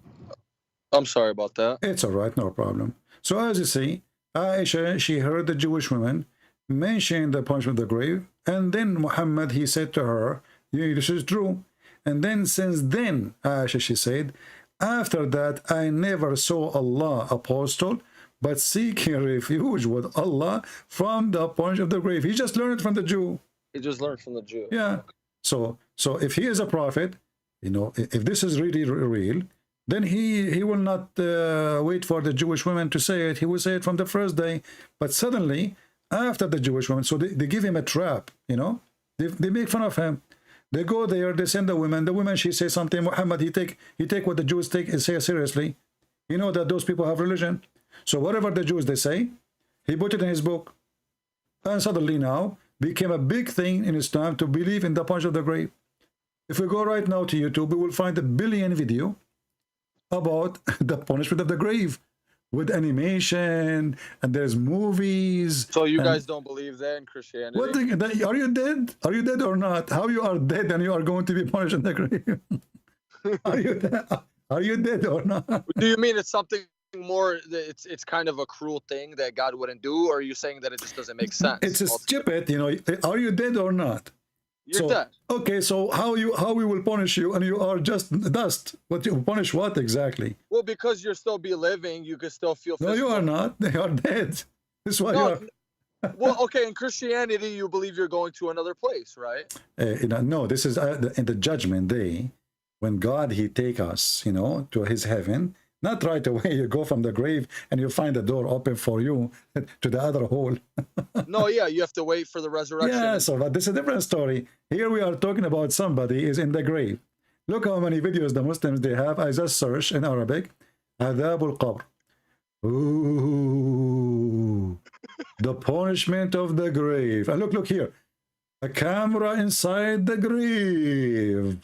There's a cat. Look at this cat, and look, 2.6 million view. 2.6 million view. And those Abdul, they believe it. A camera in the grave. And there's a cobra, and there's a cat, and not to forget the 99 head, the snake, who have 7 heads. Each head have 9 heads. I mean, look at the movies, man. And then the guy, the angel, he will ask you 3 questions, and if you don't answer the question, they will hit you with hammer made from steel. Did you watch the movie? Is called what is called Thor? The Greek mythology, the guy who have a hammer, he fly with it. Thor. Yeah, Thor. So Thor is in the Muhammad story. Here we go. So now you are in the grave, and the angels will come to you and they will ask you 3 questions. What is your religion? You have to say Islam. If you say Christianity, if you say atheism, if you say Hindu, Allahu Akbar. So and then the second question, who is your God? You have to say Allah. If you say Jesus, and each time he hit you, he will split your head and it will make you go down 70 a cubit down. And then the third question, they will show you a picture, and they will say, who is this man? If you say Muhammad, you pass. If you say someone else, like Joe Biden, you are in trouble. I mean, have you ever heard of a stupid exam that the answers are given to them before we go to it? So now I know the exam. God must be laughing at all of us. Well, I got a couple good points from a couple. Yeah, I understand your points, brother. And I gotta say, you bring up good points in your video. What do you mean you understand my point? You understand my hammer now, because we are using hammer to make you understand. The angel will hit you in your head. What point? There's no point here. No. I'm saying you bring good points, like that make people think. But I got a couple questions for you that I've just little things I've been writing, because I don't want my thoughts to escape me. That's why I'm writing in my little thing here as we're going along. Okay, so you're Arabian Christian, right? Or for something Middle East. Maybe you're a Syrian. I don't know. Anyway. Yeah, okay, I'm black, blonde, African American from Japan. Okay, where is that? Okay, there we go. Okay. So my point is, like, you see the lady, she's a Christian woman. Because it sounds like you support past Israel, like, okay, whatever that you say, right? I don't support Israel. I support the fact that this is the land of the Jews. I don't. Right. I mean, okay, I can respect that. I don't think anybody. This is their land. Give people their land. If it's your land, I would say it's your land. If it's not, I would say it's not. But they were living like the Arabs, the Arab didn't just come there when Umar or whoever Khalif came. You see, the first time, you go read to the Islamic history books, you will find that the first time people they spoke Arabic at that time, it was in the Caliphate Abdul Malik ibn Marwan. Before that, nobody speak Arabic. This is the language there. It's either Hebrew or Aramaic. So Arab are not there. There's no Arab there. The only Arab where exists is the Arab Christian, which is in the border of Jordan, not in Israel, like all the way to Tabuk. So like Al-Ghassasina, Al-Ghassasina, those are Arabian Christian tribes. They have their king, So those are the Arab, but they are not from Jerusalem, and they have nothing to do with it. So then what are the Palestinians? I'm sorry, my friend, even the Quran says in chapter 5, verse number 21, that Allah, he gave the Holy Land to the Jews. But then they committed facade, and doesn't matter. It's their land. It's their land. Even Muhammad, he said that the one who built Jerusalem or Bayt al-Maqdis, it was Sulaiman and David. So when your book says, or now you are not a Muslim because you made fun of the Quran already, when the Quran already admit that this is the book given, this is the land given to the Jews, assigned to them, you know, that's it. This is even the Quran never mentioned the word Palestine, never spoke of That's it. a good point. That's a really good point. Yeah, and even Muhammad, he agreed that the one who built what the Muslim called Al-Aqsa is the one who built it is David and Solomon. So why you want to take it? So when I say I support Israel right, I'm supporting Israel right. When Israel do wrong, I say they are doing wrong.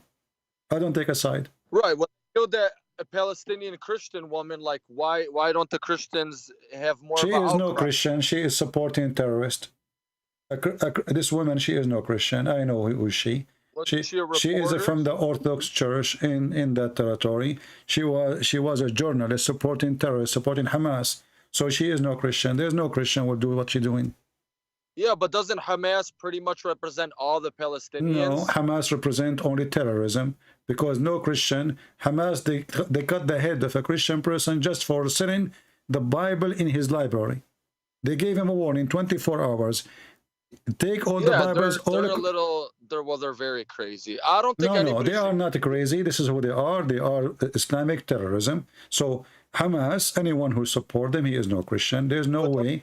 There's no way, my friend. There's no way Christian he will support an organization, make living from sending children to die, make living by sending somebody to commit suicide in a bus. Okay, you cannot be Christian. You cannot be Christian and you do that. So for me, she is a filthy woman. She is no Christian. Like, let me tell you, I went to Palestine. I don't care. You see, you are changing the topic now. We are not going to switch. I kind of wanted to give you background. We don't want to switch. They want to switch to politics. No. I'm kind of supporting, like, okay, even if you're Palestinian American and you go to Palestine, they might make fun of you because, oh, Hada Ameriki, he's born over there. So even your own people that you support, they're like spitting on you. Well, those, you know, in Middle East is a messed up, and Arab, they don't respect anyone. They badmouth. So even if you conspiracies, even if you see your cousin, they will give you a hug. If you are a Middle Eastern, then you know they will give you a hug. After you leave their door, they start talking about you and about your wife. So you know better. Well, that's right. Well, yeah. That's right. So this is what they do, and this is who they are. And then they cry, they claim the Jew. They blame the Jews for anything. If the guy, his wife, she could not give a baby, he would say, we blame the Jews. If they don't have electricity, they blame the Jews. If somebody, he could not pass the exam, he blamed them Jews. You know, I mean, they blame the Jews for anything. Like, well, why we have a hole in the front of my door in the street? We are war in Israel. How we can fix it? But you admit Israel is doing some very nasty things. What is the nasty? They are giving equal right. They are making them even have a Congress. They are in the Congress. They allow Muslim even to say Allahu Akbar in the Congress. They give you free insurance. They give you health. You give you a salary. My friend, trust me. Any Arab in the Middle East, he would dream to go and get Israeli citizenship. This is a fact. I'm not making things up, because in Israel you are more respected as an Arab than an Arab respected in an Arab country. In the Middle East, you can disappear, you and your family, for saying 2 words, and you know that. You're right. Okay. So what? Well, that's a Arabic thing. So what nasty thing? What nasty thing? You know, what nasty? I mean, this is the Middle East is the most stupid place ever. They speak too much about God, but they are not godly. They speak too much about honor and etc., but they have no honor. They are the people of gossip. They are the people of lying. The judge is corrupt. The police is corrupt. The king is corrupt. The president is corrupt. I mean, everybody is corrupt, but everybody is believer. You know, Akhi, you go to Muhammad said there's not going to be too many good people. Yeah, you go to the butcher to buy some beef. You go home, you find it a cat meat. You know, but there are good Arab people. You know, there are. You know, we're successful. Yeah, what's successful? My friend, the society is corrupt to the bones, and they are so proud about nothing. Me myself, my friend. I'm not talking about Muslim now or Christians. I'm talking about Middle East, including Christians. I don't associate with them, because the majority, they have a very bad culture.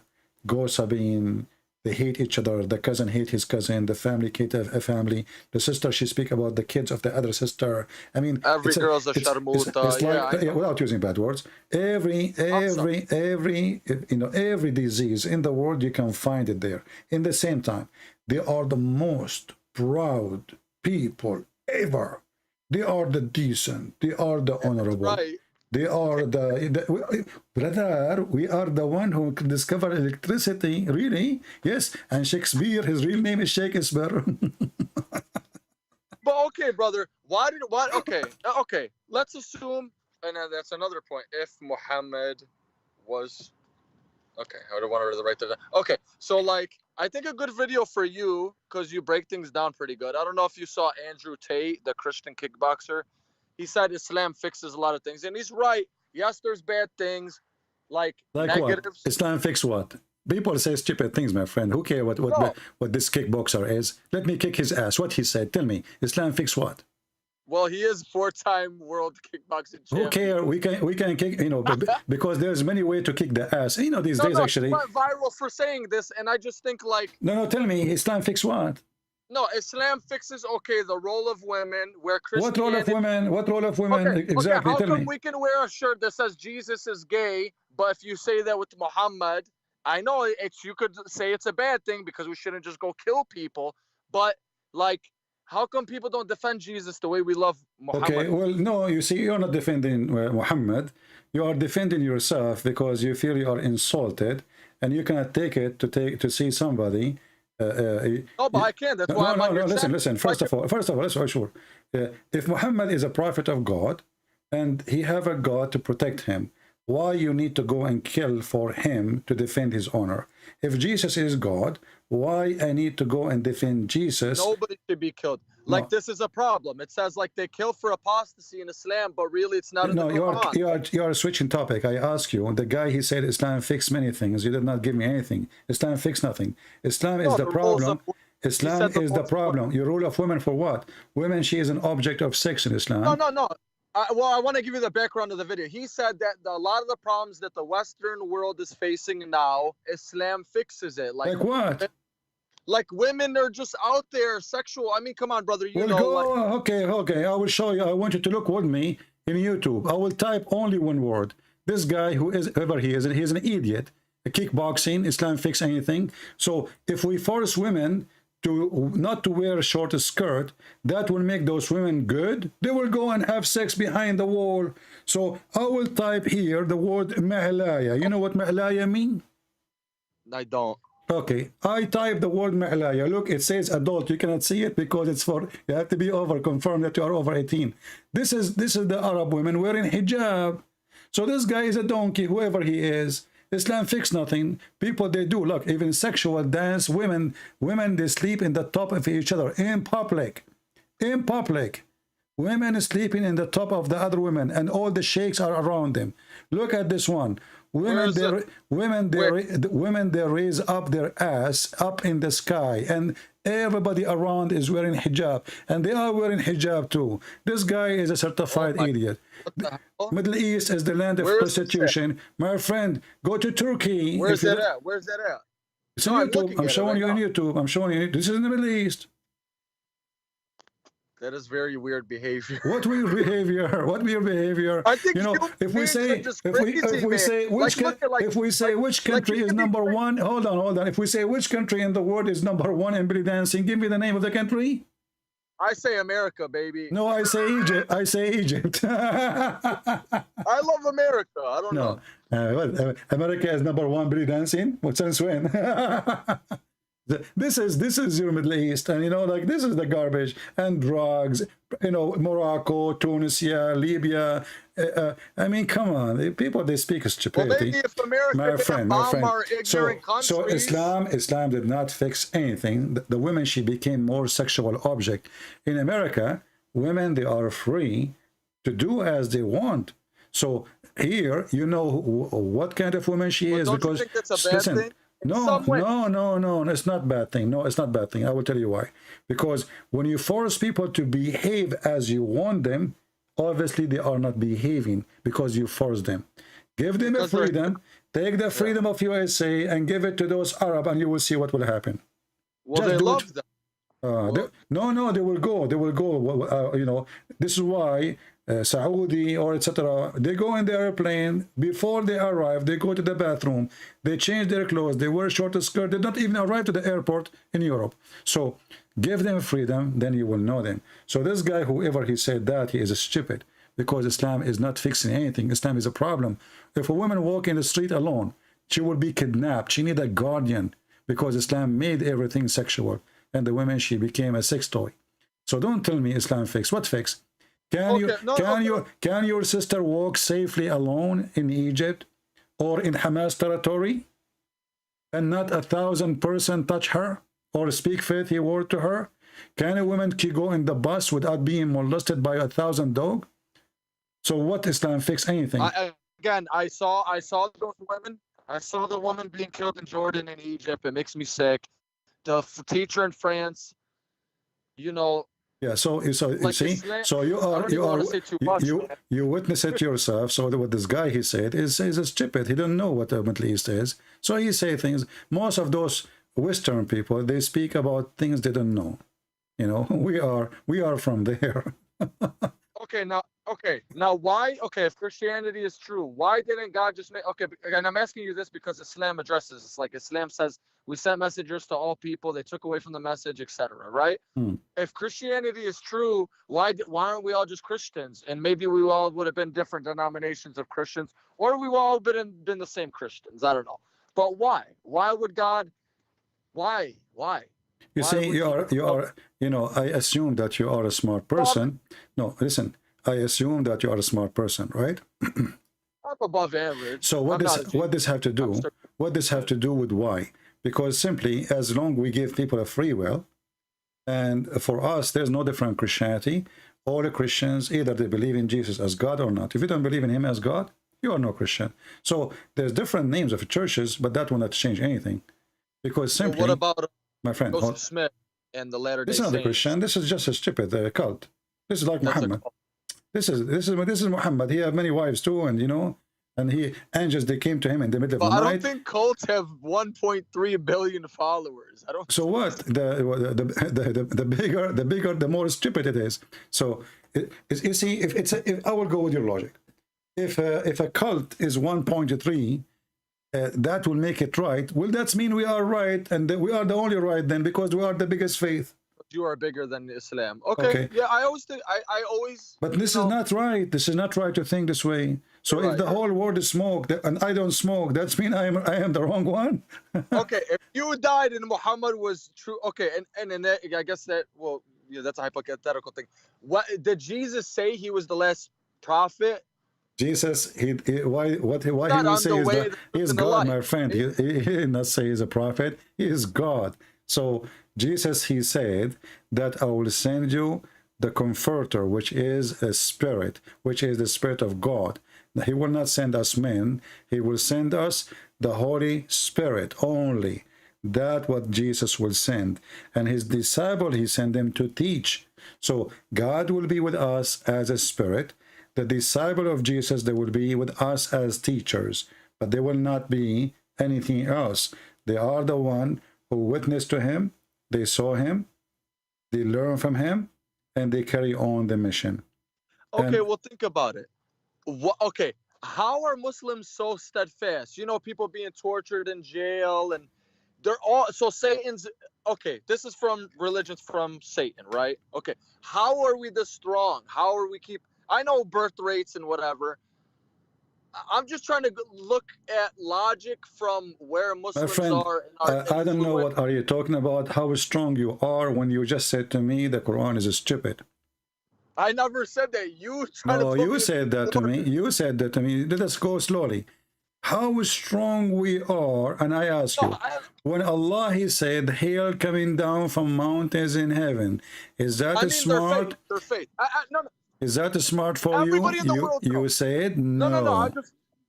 I just want to clarify my point. Everybody in the world knows, like, man, Muslims. You know, comedians joke about this. About that what? You can never out Muslim. Eddie Griffin.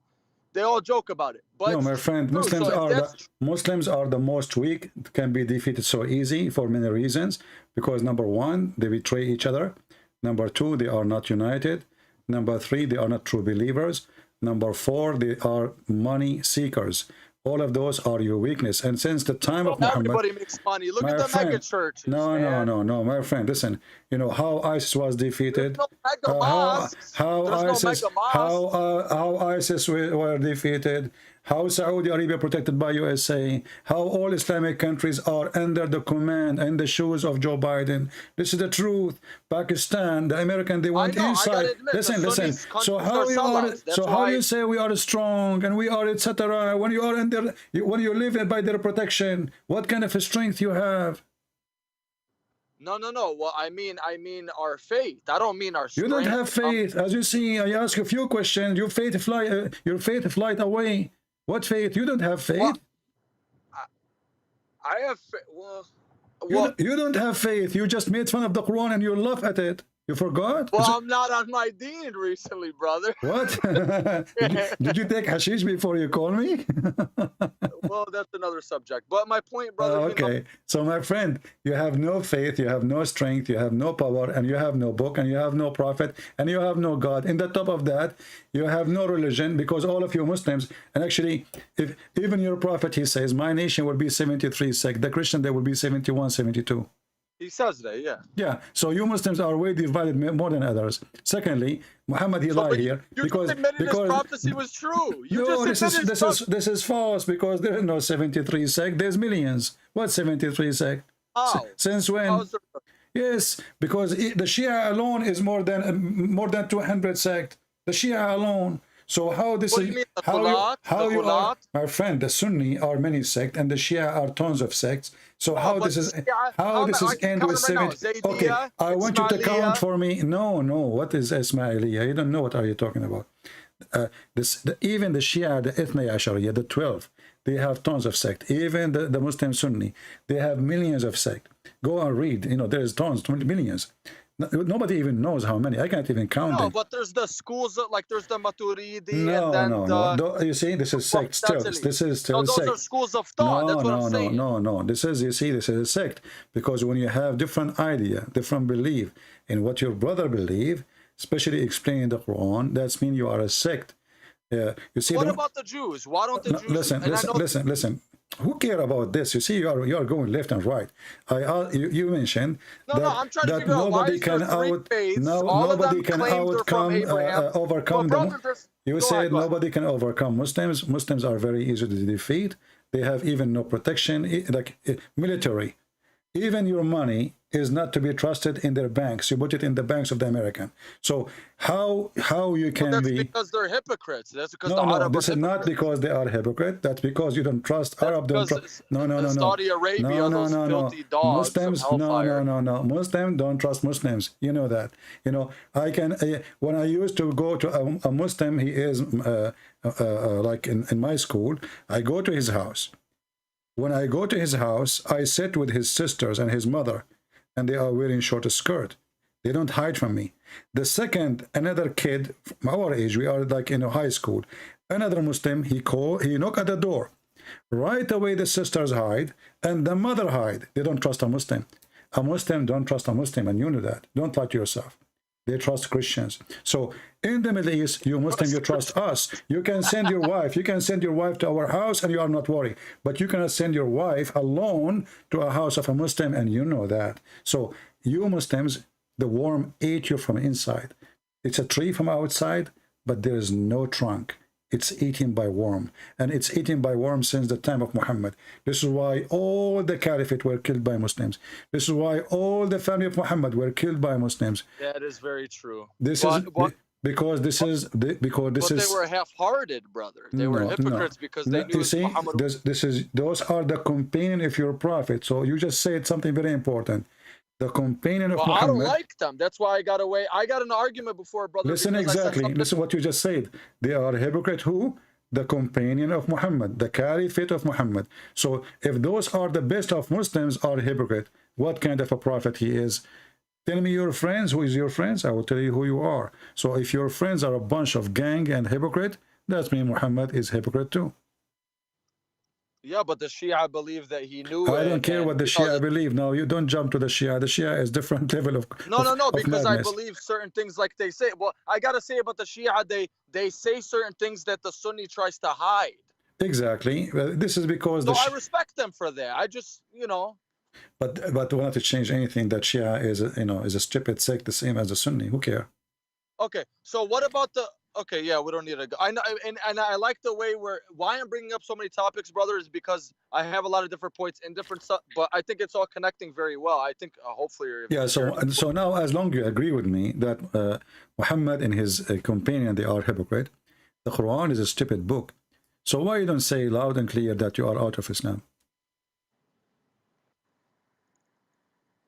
Well, because I don't jump into anything. I take my time with things. Okay, well, okay, see, because people are trying to contact me and call me, and I'm spending my time with you.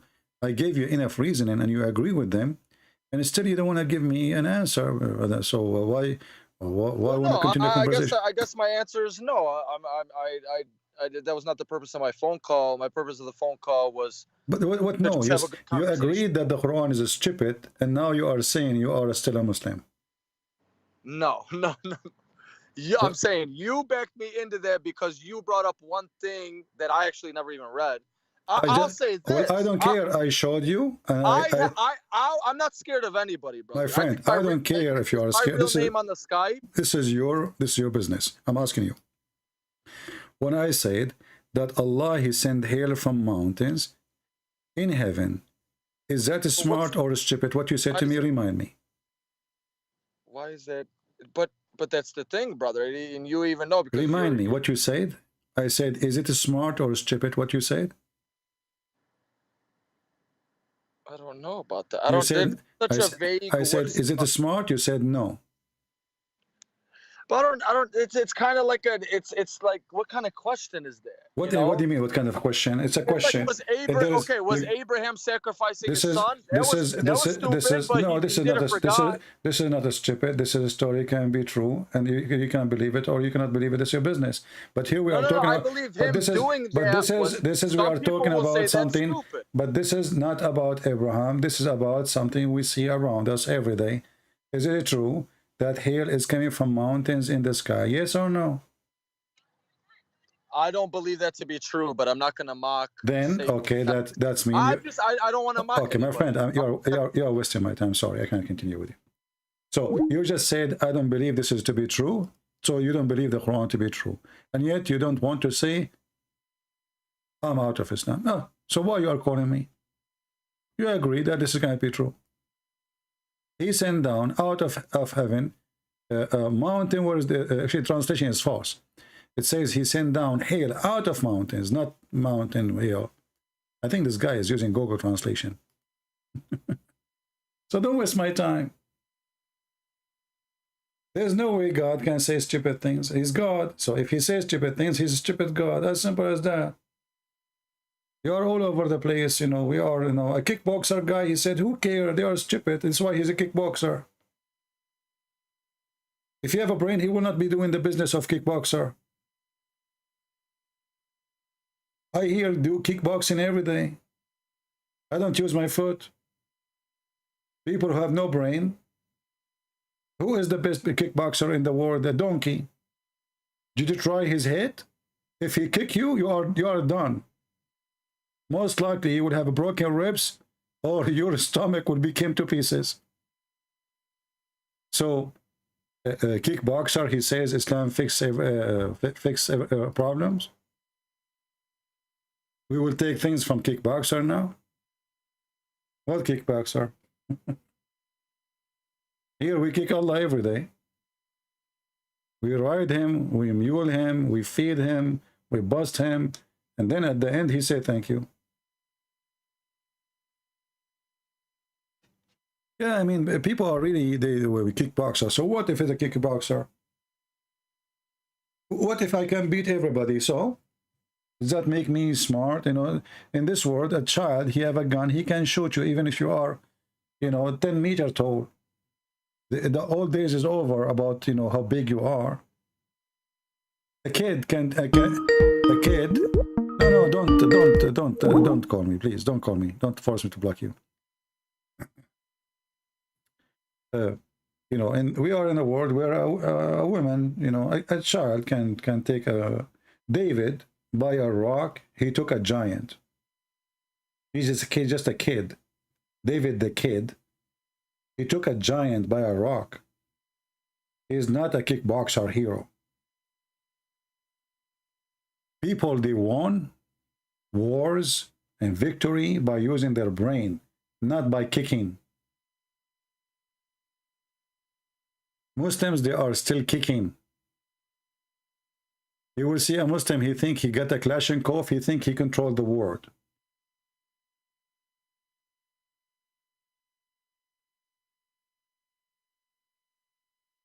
When Erdogan, he make a drone, he claimed a victory of the drone, amazing the drone.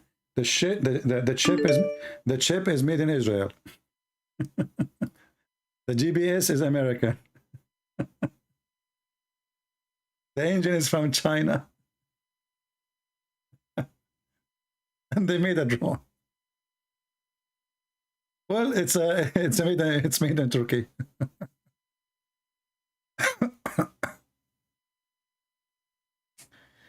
Oh.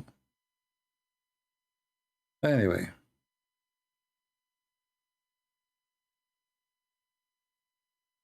Okay.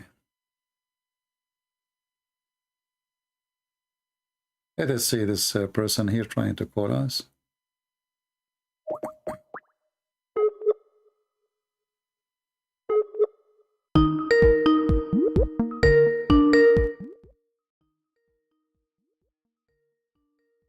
Let us see if he will answer.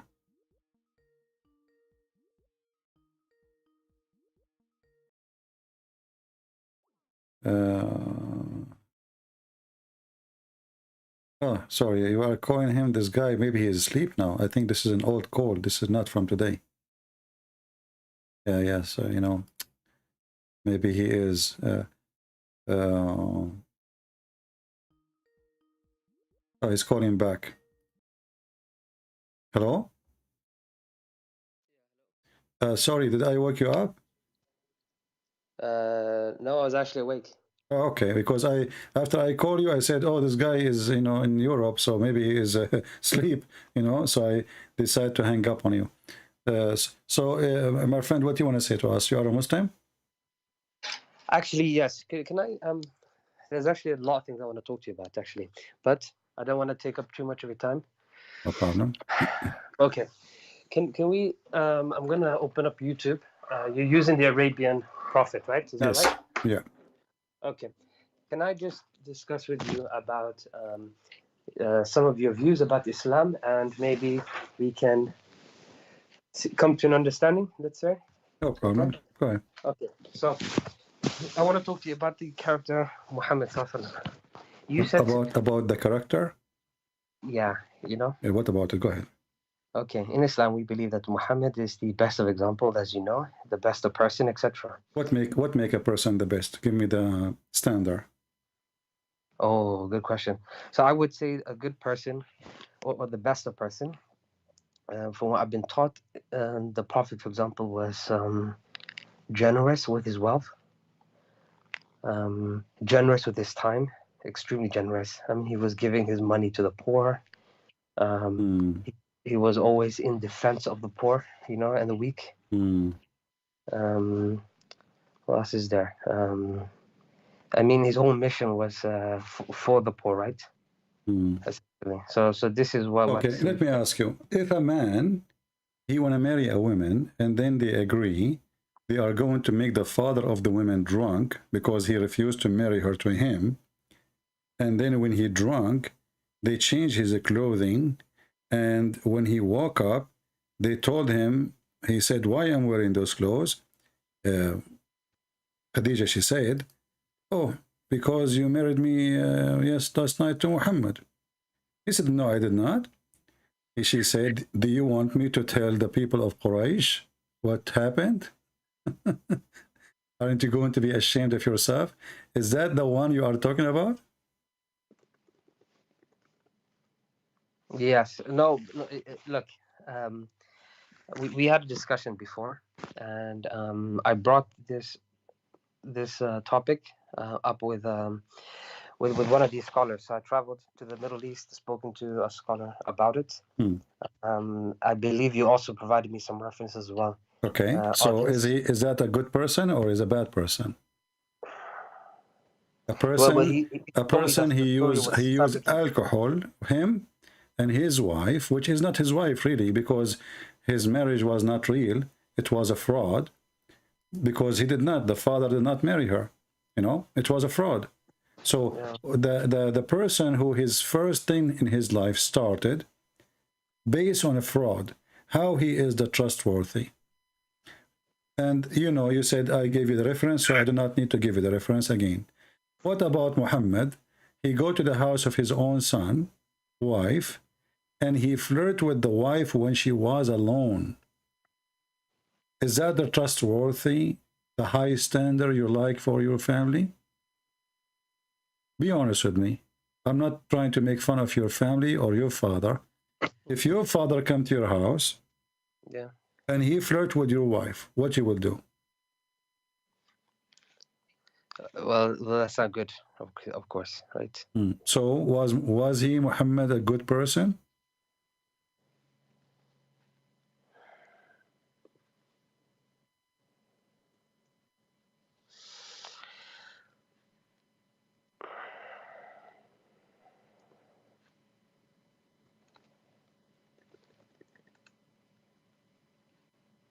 I'm waiting. Yeah. Okay. Did I take you in a surprise, you know, with my question? You see, because you are the one who starts saying, I brought to you a subject and etc. and about Muhammad, how he is, you know, the best, and he is the best example, and etc. And then it turned to be that everything you said is not true, my friend, because those two things is telling me the quality of the man. You said to me that he gave his money to the poor. Muhammad, he took the fifth of every attack to his pocket. What poor? When a blind man, he come to his house, Muhammad made fun of him and he kicked him out. There's a chapter in the Quran about it, because the people start speaking against him, saying, what kind of a prophet? He make fun of a blind man just because he's speaking to the rich people of Quraysh. Where is the quality? Imagine now you are talking to me and a blind man here, and I say to him, shut up, I'm talking to this rich man. Is that the quality of a prophet of God? Okay, and in regards to that story, he did not tell him to shut up. He turned away. No, he did. He did. Are you referring to Abasa? Abasa wa tawalla, exactly. Yeah, he did. Because what Abasa mean? Let's just open up the Quran. Give me 1 second. What Abasa mean?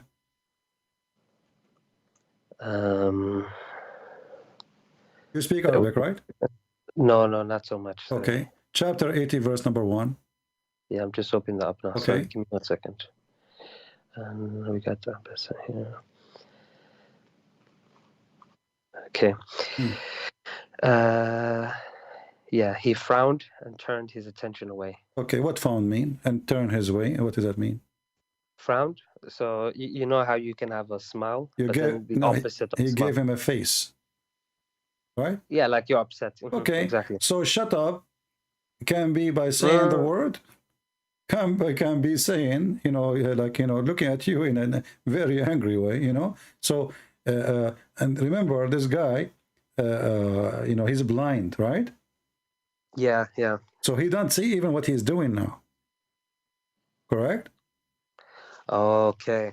So I see what how the man he knew that Muhammad, he is unhappy with him unless he said something. Because I can see, so I can look at your face and I can see that you are not happy, right? But this guy is a blind man.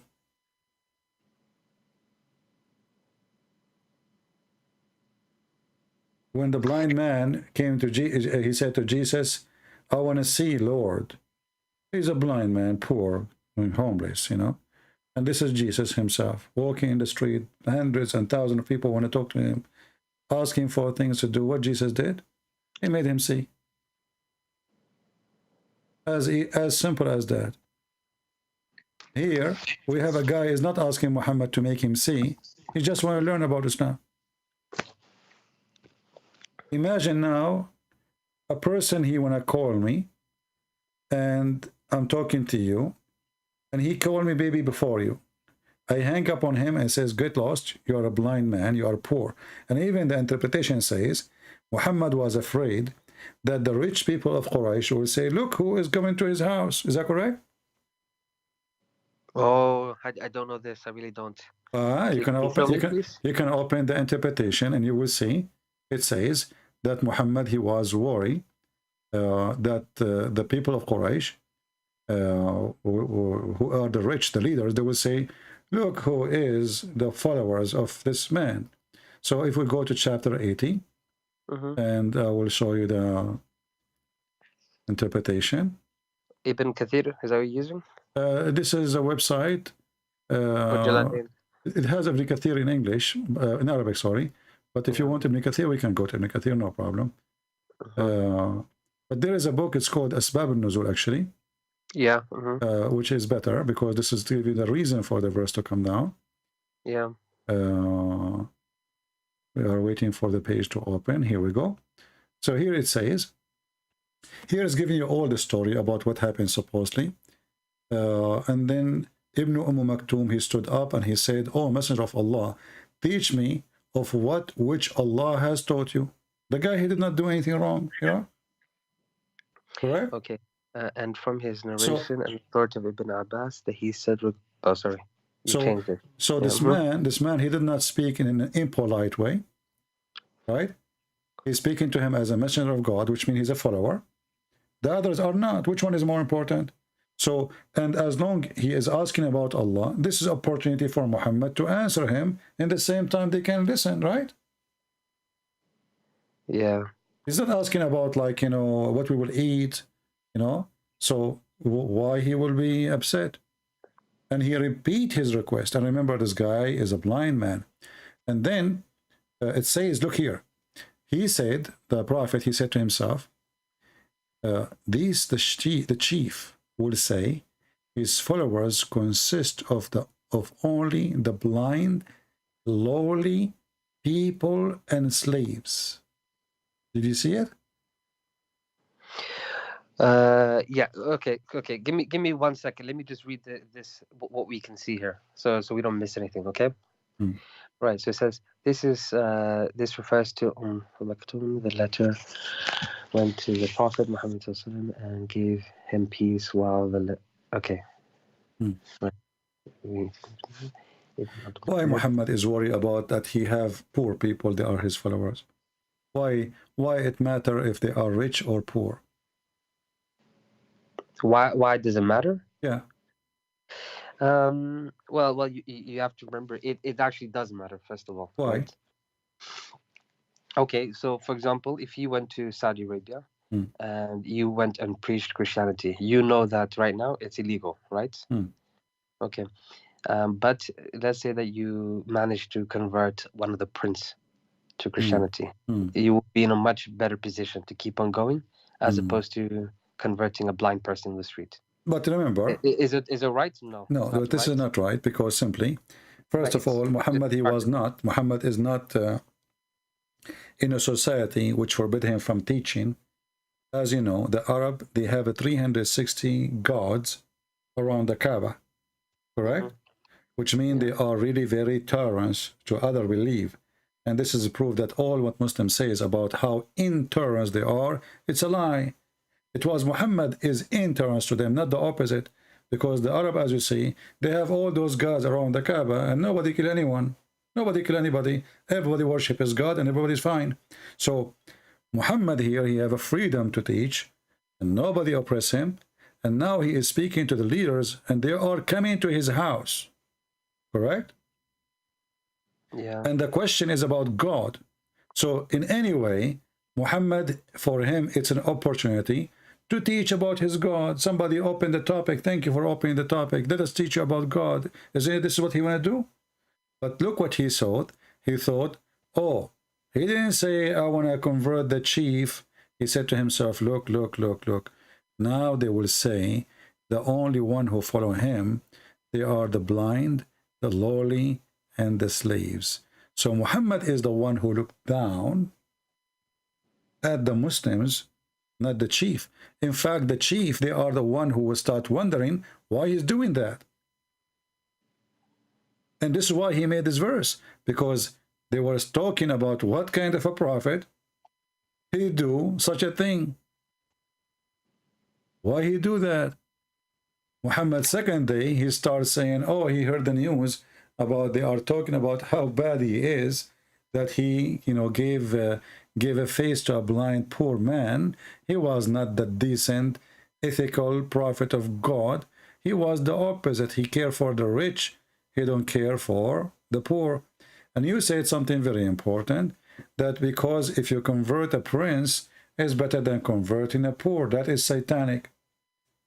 That's me. How is that satanic? It is satanic because you are leveling. You are not seeking really saving souls. You are seeking business. You want to have a successful business. If God is with you, who is the prince? Who is the king? No. I think you misunderstood what I said. No, I did not. No, I did not. He is trying to convince the chief, because that will make it easier for him to spread Islam, correct? Not only easier, but it will be in a much safer environment as well. Well, my friend, the Muslim, they claim that the family of Muhammad, they are the most powerful in Quraysh. So what safest environment? And no one claimed that. Okay, they claim he's from, isn't Muhammad, he claimed that his family is the best of Quraysh? And then later we find that all of them, they are homosexual. So my friend, listen. Wait, really? Homosexual? Yeah, you can go read my book, Sex and Allah, and you will die laughing. All of it is coming from your Islamic books. All of it. All of it. Zero. Okay, but are you saying the Prophet was homosexual as well? I'm not saying he is. Properly he is. As an example, Muhammad, he go and he opened the door totally naked and he kissed men. When he is naked, is that something nice, normal? I don't know. You tell me. So totally naked, you mean absolutely naked, kissing men? Is that what you're saying? Absolutely naked. Kissing them where, in the mouth or something? I don't know where he kissed him. I wasn't there. The hadith says he kissed, he kissed. I don't know. I mean, kiss is a kiss, Kiss is a kiss. Where the kiss, I have no idea. I was not the director. Read this hadith with me. It says that Zayd ibn al-Harith, very well-known person, he said, he arrived to Medina while the Messenger of Allah in his house. So he went and knocked at his door. So the Messenger of Allah stood naked, dragged his garment, and by Allah, I did not see him naked before and nor after, and he hugged me and kissed him. How you hug a man, he is totally naked, and you kissed him? He hugged him. Muhammad, he hugged him. The guy, he kissed him. And he is naked. Yeah, well sorry. Let me just read this again. Sorry. Zayd bin Harith arrived in Medina while the Messenger of Allah was in his house. So he went and knocked at the door. So the Messenger of Allah stood naked, dragging his garments. And by Allah, I did not see him naked before nor after. And he hugged me and kissed me. They say that the meaning of naked here is that he was not wearing his ridda or upper wrap. And then towards he was dragging. Yeah, okay. So he seems that he was naked from the bottom. No. You see, this is false. The English you see there is not in Arabic. This is the Arabic is not there. This is false addition to. This is why they are adding one and etc. Here we go. The Arabic doesn't say anything of what they are saying in English. Okay, so you can go and copy the Arabic. His adopted son. You can go and you can go. How his adopted son and later he slept with his wife. Secondly, my friend, you are naked. I mean, even if you are, it's your son. Do a man, his private part is in the front of him, he hug another man? What son? Anyway, you're a prophet, he wear women Aisha clothes. You're a prophet, he put eyeliner 3 times. He pee like a woman. I mean, everything is wrong. But this is not the problem now. So when you speak to me about the ethical prophet, that ethic No, is... sorry. That is a prophet. That is a problem for me. You know, if what you're saying is true, then this is not good. I'm not saying anything. I'm not saying anything. It's in front of you. This is you Muslim saying, not me. No. So right. So this one here, they're trying to explain, saying that he was naked only from the upwards, right? Not the bottom. Nowhere it says that in Arabic. Read it. Here we go. Nowhere it says that. It says فأتاه فقرع الباب فقام إليه رسول الله صلى الله عليه وسلم عريانا يجر ثوبه والله ما رأيته عريانا قبله ولا بعده فاعتنقه وقبله قال أبو عيسى هذا حديث حسن غريب لا نعرفه من حديث الذري etc. Well, there's nowhere all the explanation is there. This is additional to cover up the problem. Yeah, okay. You can take the English, the Arabic words, you can post in Google translation, and you will see that all of this is addition. All the English you see is addition, is not there. Okay. And you said he was wearing Aisha's clothing, right? He wear Aisha clothing, he put eyeliner, you know, I mean, everything about him is wrong. What about the man who came, Muhammad, he came from his back, and Muhammad, he started tickling him. The man, he was topless. The man, he said to Muhammad, this is not fair, joking with him, like laughing. I am topless, I'm naked, topless, and you are not. And then the prophet, he left up his shirt.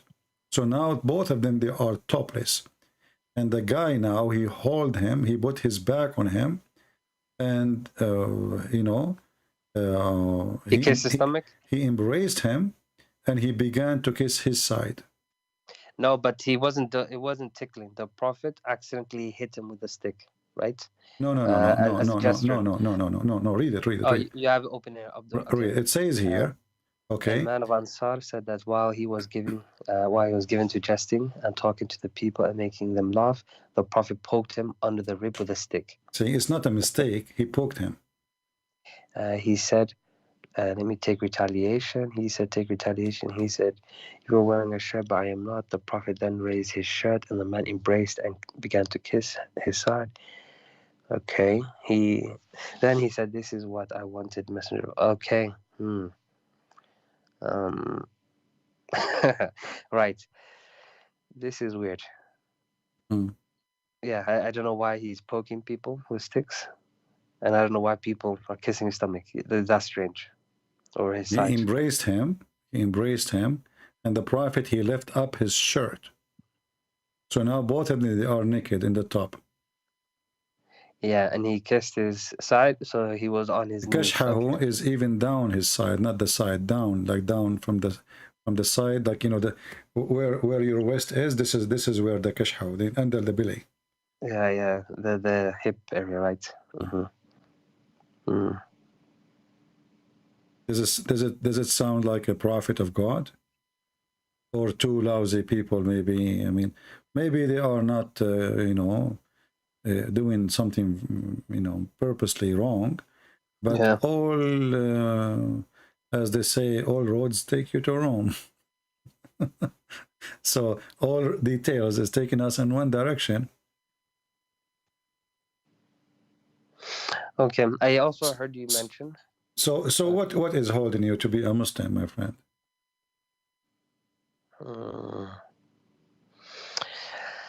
Okay, now you see,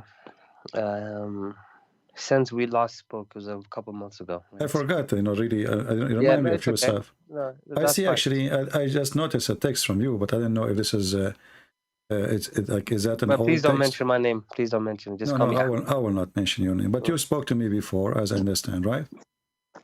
Yes. Okay. Okay. So we spoke before. I've noted down everything that you mentioned. Yeah. I then spoken to local scholars in the UK. Well, we call them sheikhs, not scholars. And I didn't get my answer, so I went to the Middle East, booked a flight, went there, and started asking scholars there. Okay. Right. I did not get a satisfactory answer, to be honest. And as you know, there's no point of lying or trying to defend something that you know what I mean. Mm-hmm. So what's holding me back is uncertainty. I'm not too sure. I don't feel this is right, you know. Mm. But if I'm wrong, you burn in hellfire. It's a very big problem. You know, if you change your gender, you can come back. I will give you a way. This is between us, and you know, don't tell anyone. If you change your gender, Allah can take you away. If you go to Thailand and you install a new nice boobs and a nice private part of a female, Allah will take you from hellfire, guaranteed. Do you know that?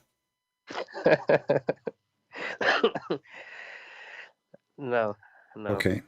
Well, because the punishment for anyone who is actually, I'm sure you know about the hadith about people who change their appearance, right? No. The Muhammad, he said that Allah will take 70 women from the inheritance from hell, who all those women, their front passages are desirable. Mm-hmm. So all what you need to do, in case you are afraid, go and do whatever you want. Just go to Thailand, change your gender, and and Allah will take you out of from hell, because you have nice passages. Have you ever heard of a God? He will take women from hell because they have nice passages? No, I don't hear that. Yeah, but what do you think about it? I mean, you are now in hell, and just because you have nice boobs, and then Allah will take you out of from hell, and he will send you to heaven because you are very good for sex. So this woman, actually, she enjoyed her life on earth, and now she is going to enjoy it more in heaven. Why? Because obviously she enjoyed having sex with a lot of men, and now she is going to do the same business on earth, but this time it's in heaven for eternity. There is no one who Allah will admit to paradise, but Allah will marry him to 72 wives from the whores, and them too from his inheritance from people of hell, all of whom will have desirable from passage, and he will have a male member that will now become and he will have a male member. Okay, so it's in reference to the person. Okay. Actually, for me, I was going to convert because I have a problem. My male member sometimes become flaccid. So I said to myself, now we found a solution. Now, if I convert to Islam, my male member will have a membership of standing for the anthem forever. You know what I mean? So now, i.e. soft and limp, you will never have that problem. You know, like always ready. You can break walnut with it. You can break a coconut with it. You know, it's just always ready. Just you can go for war. You know, you can even fight people. And good for shooting. So what kind of a prophet? What is this? This is a prophet talking, or this is a porn? This is a Playboy station guy in the magazine. Is promoting sex toys or what? Who is this? Who's talking? Yeah, no. This is all good. Fair point. Okay. What do you mean not good? You know, you will have a male member can break a coconut, and you are telling me not good? I want to go there. You know, if this is true, I mean, you know, like there's a guy, he called me before you. He said they mentioned somebody who do kickboxing. We will change it. We will call it penis boxing, because look at this penis. You know, who need the kickboxing now? Look at the heck. I mean, this is a prophet of God. How in the world this guy he became a prophet? I want to know. And how the Muslim, they see this and they say it's okay.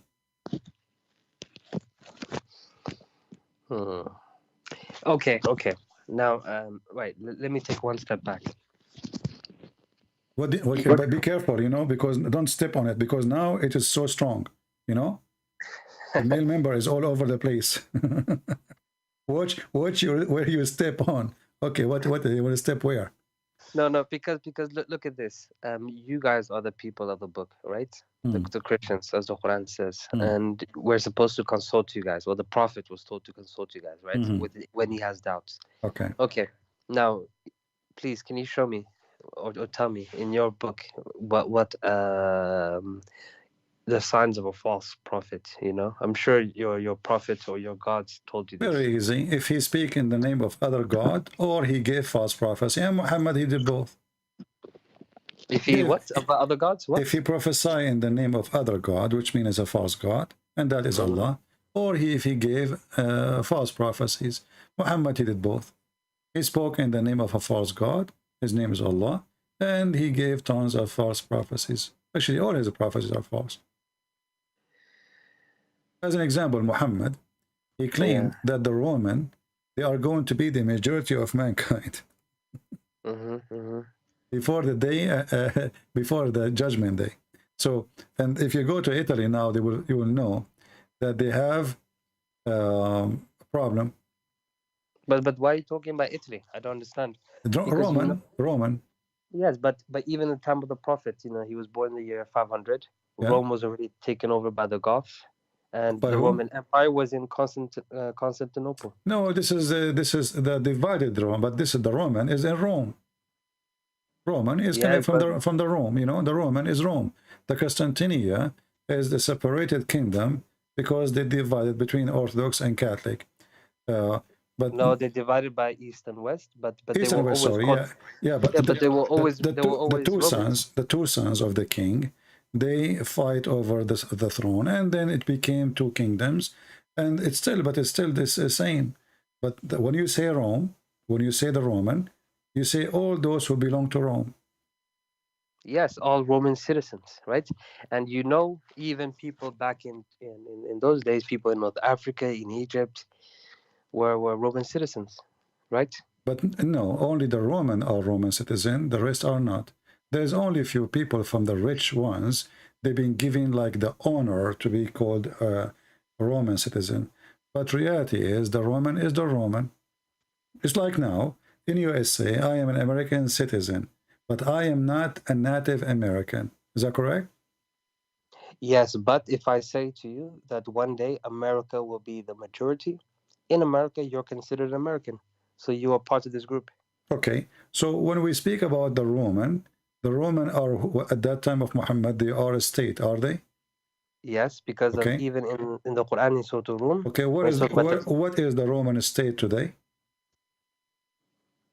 The state is destroyed, but their people and its culture is still here with us. No. Yes, he's speaking about people, not speaking about culture. Well, I'm speaking about pizza, my friend. Yes, okay, but if you say, for example, like, okay, if I said the Abbasid and or the Arabs will be the majority, are you going to consider the Egyptians as Arabs or not? First of all, Arab are not an ethnic, and Arab, they are not a country, and they are not a kingdom.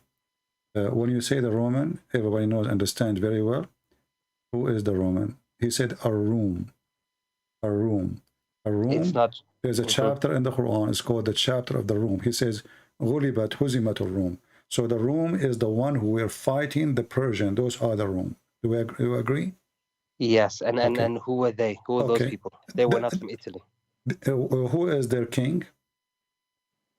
Yes, he was based in Constantinople. Okay, and there is a rulers who is in Jerusalem, correct? For the Romans? Yeah. Isn't it your prophet? He sent a letter. A governor. Yeah, he's a ruler. Yeah. So simply, the Roman is those people, whoever they are, but all of them, they belong to Rome. That's why they are called the Roman. Okay, so you know Paul in your Bible. Yeah. He was a Roman, right? A citizen, but he was also a Jewish person. Yeah, but as I said, there is noble person, people who gave them the title of a Roman citizen, but still they are not from Rome. But the Roman is the Roman, still will not change anything. There's a Roman citizen, and there's the Roman. Like I can be an Indian, a citizen in India, so they give me a passport, but I am not Indian. correct? Okay, okay. I see what you're saying here. Yeah. But either way, they're not the majority. Either way. Okay. Whoever they are. Because the Chinese are majority, right? Who are they? You know, the Roman, simply, the people of Rome is the Roman. Anything else is not. You know, you can make it, give it definition, you can push it there, you can push it here. You can say the Roman at that time, they occupy Egypt, but still the Egyptian, the Coptic, they were 4 million. The Roman there, they are not even maybe a few thousands. So the Roman are the one is ruling, but the people are not Roman. The same as in Israel.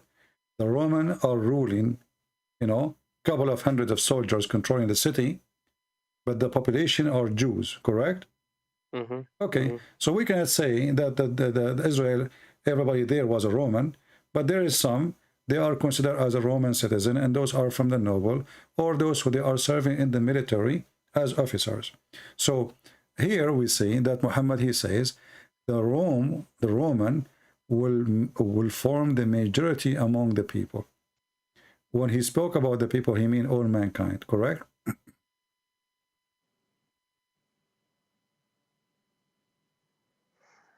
So did he say that? Sorry. What was your question? When he said the Roman, they will form the majority among the people. Who is the people? What he meant by people? No, this is humanity. Humanity. And this is absolutely false. Let us say the Roman is European.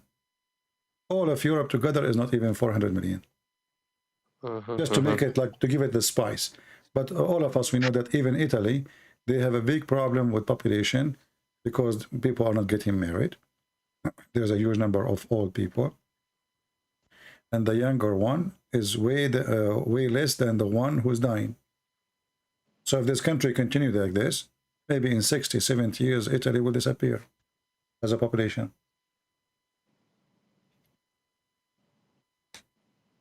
So this is a false prophecy. What happened to Asia? What happened to India? What happened to China? What happened to Indonesia, Bangladesh? The Roman are the majority of mankind. Right, but is he not saying here the last hour would come when the Romans would form a majority amongst the people? I mean, okay, as we stand right now, right, as of today.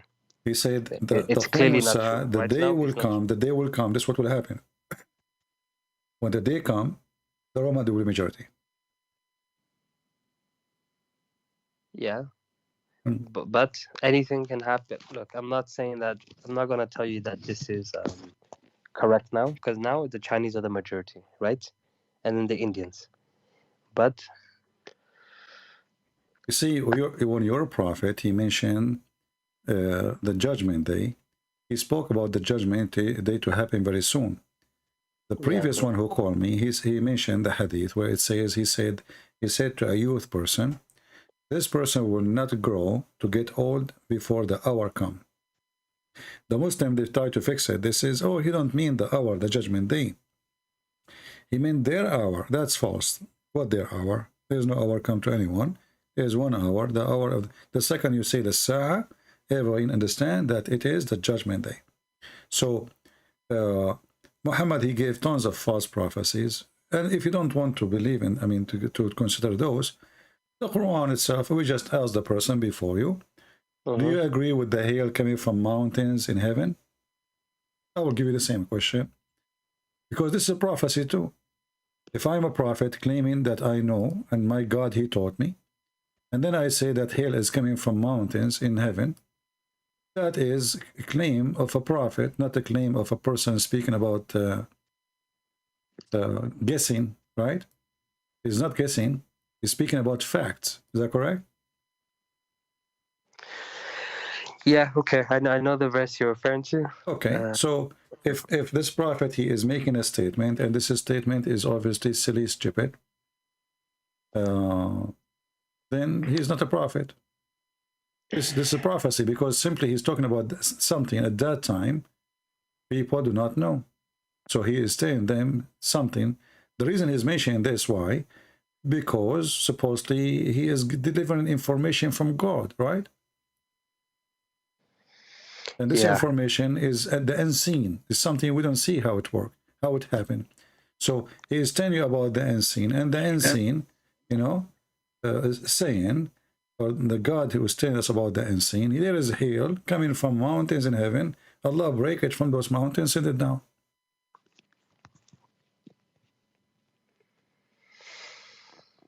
And this is chapter 24, verse number 43. So if you would want to consider the Roman story, you would want to consider all the stupid things he said, well, this is additional one. There's no way God he would say such a thing. Hasn't thou seen how God has drives the clouds, then composes them, then converts them into a mass, then how sees the rain issuing out of the midst of them? He sends down out of the heaven mountains, wherein, wait, what? He sends down out of heaven mountains, wherein is hell, so that he smites whom he wills. Okay. Can you just give me the verse? I'm going to use a different translator. Chapter 24, verse number 43. And different translation we can change. They are adding things just to fix it. 24. You said 33? Chapter 24, verse 43. Yeah, okay. Right, let's see him. You said 43, sorry. And you not see... And he sends down from the sky mountains. But he put brackets of clouds. Why would he do that? Okay, he then sends... Okay, so he sends down from the sky mountains loaded with hell. Okay, you know, in the other translation I'm looking at here, in fact, it says here that... My friend, I know what other translation says. They are lying. You can go to the Arabic. And yeah, let me just get my dictionary. Give me 1 second here. Because, you know, if this is... There is a website, I think it's called Quran, I think Quran.com, something like that. You can move the mouse over every word. It's going to show you the word in English. They are lying. You know? It says, وَيُنْزِلُ مِنَ السَّمَاءِ مِنْ جِبَالٍ فِيهَا مِنْ بَرَدٍ فَيُصِيبُ بِهِ مَنْ يَشَاءُ. Anything else is a fabrication. They add brackets. Yeah, you're right. They say, like mountains. It doesn't say that. It says, he sent down out of mountains in heaven. وَيُنْزِلُ مِنَ السَّمَاءِ مِنْ جِبَالٍ فِيهَا. Actually, you know what? I can show you the interpretation. Here we go. 24:43. Here we go.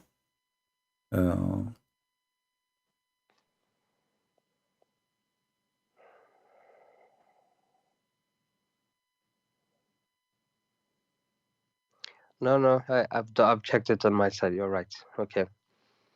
Yeah, I mean, see, when we are in Arabic and we are in public and it's recorded. If I'm lying Muslim, they will laugh at me. You know, I mean, they are in denial all the time. But a smart person, he will not lie, because people, they will use it against you. You know, if you are trying to be honest. So he sent down. This is the tafsir. Ibn Abbas, it says, he sent down from heaven, from the heaven, mountains wherein is hail. He sent down hail from mountains in heaven. Do you see it? Yeah, I can see that. And this is Ibn Abbas. So all the translation, they are trying to cover up, you know, duct tape. This is what the Muslims do. They duct tape their Quran. The add words is not there to fix it. Yeah. Okay, I don't do this. Okay, so I will ask you just few more, if that's all right, and then I will have to make a choice, actually. All right. To be honest. Okay. Oh my God. Okay. So we okay. What's your God's name? Is Yahweh, right? There is no really. You see, the people who don't speak the language, because the language is a foreign language, so they think when he say Yahweh, it's a name. It's not. Yahweh is I am who I am. So for you, because you're a foreign person, you hear it with a foreign tongue, you think it's a name, but the fact it's a sentence saying I am the one who exists by myself. I'm God. So it's not really a name, you know. So when Moses, he asked God, what I will tell my people, what's your name? He said to them, tell them I am who I am. And, you know, you will notice that the Jews, when they speak about God, They say many things, but they don't say names. So like Hashem, you know, I mean, there's many titles, as I say, or description, but it's not a name for a very simple reason. Because if God is a miracle, there's no language and no letters can describe him. Okay, so your God doesn't have a name. This is what he told us, and the only name we knew, like even those are not names. As an example, Christ. Christ is not a name. You know, everything in the Bible is not a name. Even Adam is not a name. Even the sons of Adam are not names. Even Noah, even Abraham, even Moses are not names. Are a story and a meaning.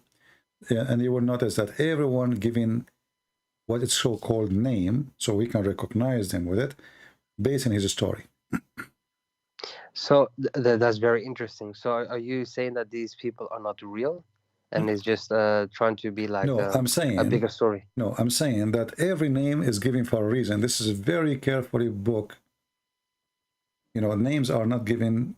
You can, like somebody, your son born, you give him a name, you can call him whatever, you know. You can call him Khalid. But he's not eternal, right? Khalid is eternal, but he's not eternal. Yeah. But you will notice that the names are given to everyone is given to describe his position. As an example, Adam means human.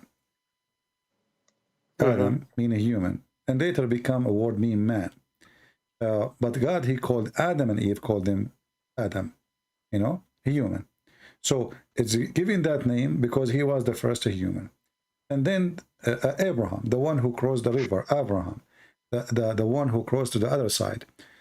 So his name is given based in what happening to him and what he did, you know. It's not really a name as much as a description of his life story. Moshe, the one who's been saved from drowning. So his name Musa? Moses, yeah, Moshe. You know, you can go and check the name. So he been saved from the drowning. He's going to drown. You know, they put him in the river, right? The story.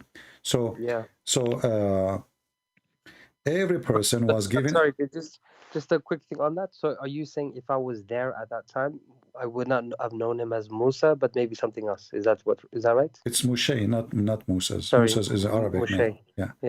Yeah. So what I'm saying that those names are not really names, are describing the person and his mission. So the same as we say Christ, you know, we are not describing. It's not a name. It is a title for the mission. Who is this person? What he will do? What his position in earth or in heaven? So names are not really names. They are, let us say, a message, a delivery from God. Abraham, his name is delivery from God. Adam, his name is delivery from God. Christ is delivery from God himself. He is the name, he is the word, and he is the God himself. So every name in the Bible is not really a name. It is a life story. You can go, there's a video in YouTube. It's called the Genesis 5. Let me hang up on you and I will play the video and you can call me after we finish it so you can see what I'm talking about. Okay, yeah.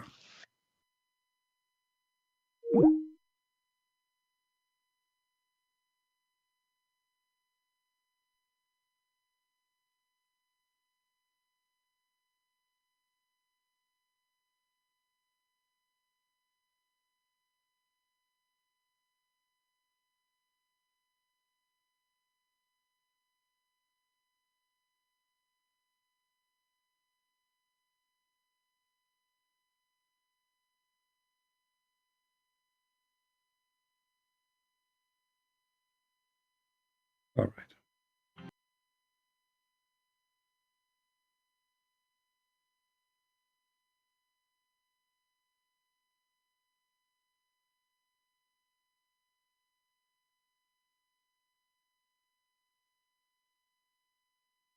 Let us see.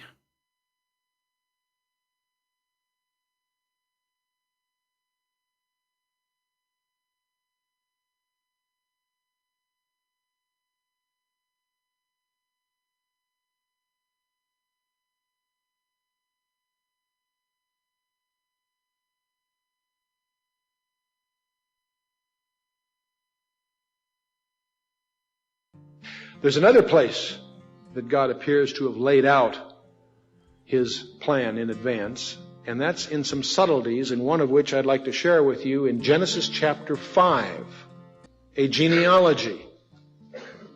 The genealogy in Genesis chapter 5 goes from Adam, the first man, down through Noah. And in Genesis chapter 5, if you wade through that, I encourage you to make a list of the names. Adam gave birth to Seth. Seth, Enosh. Enosh, Kenan. Kenan, Mahalalel. Mahalalel, Jared. Jared, Enoch. Enoch, Methuselah. Methuselah, Lamech. And Lamech was the father of Noah. Let's take these names. 10 names. But see, the problem is we need to know what the names mean. And if you have a study Bible or a source, a lexicon, what have you, you know that the name Adam means man. As you go through your Bible, when these names are typically first introduced, most of your marginal footnotes will tell you what the name means. Adam means man. Seth means appointed. Enosh means mortal. Kenan means sorrow. Mahalalel means the blessed God. Jared means shall come down. Enoch means teaching. Methuselah means his death shall bring. Lamech means the despairing. And the word Noah means rest or comfort. Now, let's read that genealogy as a sentence. Man is appointed mortal sorrow. The blessed God shall come down, teaching that his death shall bring the despairing comfort. Isn't that wild? So as you see, it looked like it's names of people, you know. He have his son is etc. You know, and you will find some names are really strange. I mean, his death. Why anyone want to call his son his death? His death shall bring. Why anyone want to call his son such a name? So for us, because we don't speak the language, it appear like names because it's a foreign language, but in reality it is a message. So when somebody says, where Jesus in the Old Testament? Where is the Messiah who will come as a man? Where is the Messiah will be crucified? Where is the Messiah is going to die? And where is this is a Christianity. This is a Christianity, all of it. It's just in one chapter and a few verses about the sons of Noah. So the ignorant, they think it's name. The learned, they knew what it is. Let us call our friend here and see if he heard me.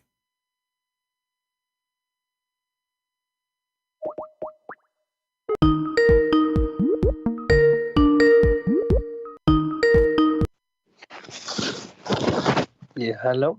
Yes, did you watch it? Yeah, I did. Okay, it was very nice. It's not very nice. This is amazing. This is astonishing. You know. So we have a clear proof. That's why I'm saying to you, the names in the Bible are not names. They are not names. They are given carefully, inspired by God, for delivering a message.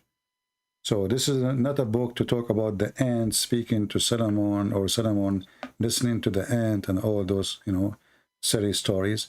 This is a serious book speaking from the beginning about the message and what God he is going to have for us as a plan to save us. So from the first time, from the first, you know, let's say, the days of the existence of Adam, God he inspired for those names to be given. So those who read them, they will know what's going to happen and who is going to send to save them. That God himself, he is going to go down. And this man is appointed man. He is God himself who is going to come to the earth. And his teaching and his death is going to bring despairing, and comfort. Okay, I did not even notice this until now. Okay, right. It's talking about Jesus as well. It is Jesus. Yeah. Yeah. Mm-hmm. So the Muslims, if you ask, the Muslims, like you are a Muslim, what Abraham mean? You don't know. No, we don't know. What Adam mean? You don't know. What Mikael mean? You don't know. Gabriel? You don't know. Israel? You don't know. Because Muhammad religion is a theft. Muhammad religion is a theft.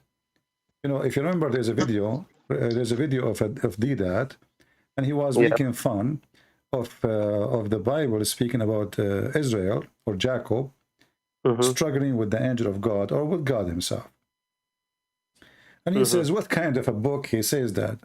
But the idiot, he forgot, because he's ignorant, that the word Israel is that a story. Why Israel? Why Jacob became Israel? There's nowhere in the Quran that says to you how and who is even Israel, right? The Quran mentioned Jacob, but nowhere it's mentioned how Jacob became Israel. No, it doesn't mention it. You're right. So did that because of his ignorance. He forgot by accepting the name, he accepted the story in the Bible. Because the Quran says clearly his name is Jacob. So what happened? How Jacob became Israel? The only answer for that, you will find it in the Bible. So Muhammad, because he's a thief, he stole names, he do not know what they mean. And that's why he is, he got busted, he been exposed. So then this makes me ask you another question, because I'm I'm out. First of all, let's be clear here. You are out of Islam already, right? Yeah, I think so. I mean, you know what I mean. Yeah. Okay. Let's be serious. It's All right. Yeah, I mean, I can lie to people, but you know what I mean. It doesn't make sense. Yeah. Wouldn't be right to even say that, actually. Yeah. Okay. So what do you think of Muhammad now? As long as you are out, that's mean you agree that Muhammad is a false prophet. Well, I've been on a plane recently, and I don't see any mountains. So, yeah, this cannot be true. How can you say that? God throws a mountain of ice, and aims at people. This is not even a nice thing to even say. Yeah. It's actually kind of a horrible thing if you think about it. It's very mean, because they have no chance. So no, this is not good. Okay. So these people then, Adam, Noah, are these all prophets? In Islam, every character we have is a prophet. You know what I mean? Every character? Okay, so in the Quran, we have 25 prophets, right? Yeah. Are mentioned explicitly in the Quran. We have Solomon, we have David, we have Elijah, Yahya. There's no such a thing. Yeah, anyway, he gave them their own names. Anyway, okay. Their own names, yeah. But my question, I mean Elias, But my question to you is, are these also prophets? Because when I read the story of David in the Bible, I don't think he's a prophet, Well, everyone he understands the word prophet in the way he want. So a prophet, if somebody spoke to God, some people, they say he is a prophet because God spoke to him. But that Mary, she received message from God, correct? Yes, exactly. But she is not a prophet, right? So it depends on the person and his intelligence, how he can see things and how he want to see things. For us, all the names in the Bible, even Mary herself, exists for a reason, and that reason is the coming of Jesus. Otherwise, the rest are not really important. So David is not important. Solomon is not important. What is important is that God, he loved the world, and because he loved the world, he sent his only begotten son to save the world. And David and everybody is part of this world. They are not out of it. They themselves need to be saved. So the Messiah is the Savior, and there's no one else will save us from what is coming. This is the message of the Bible, and all names mentioned there because they have a role of preparing, or let us say, for the coming of Jesus. Otherwise, all names are not really important. You know, is Paul is important? No. Paul is one like me and you. He is a disciple, yes. You know, the Lord appeared to him. He is a church father, yes. But still, the Bible says all men, they are sinners and they are short of the glory. So all of us, we need a Savior. His name is Jesus. So all the names, they are there for a reason.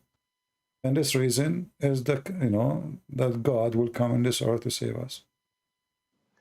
Okay, but okay, that's fine. I think, to be honest, it sounds good. You know what you're saying. You see, all of us, like now, I'm here with you, and we are talking.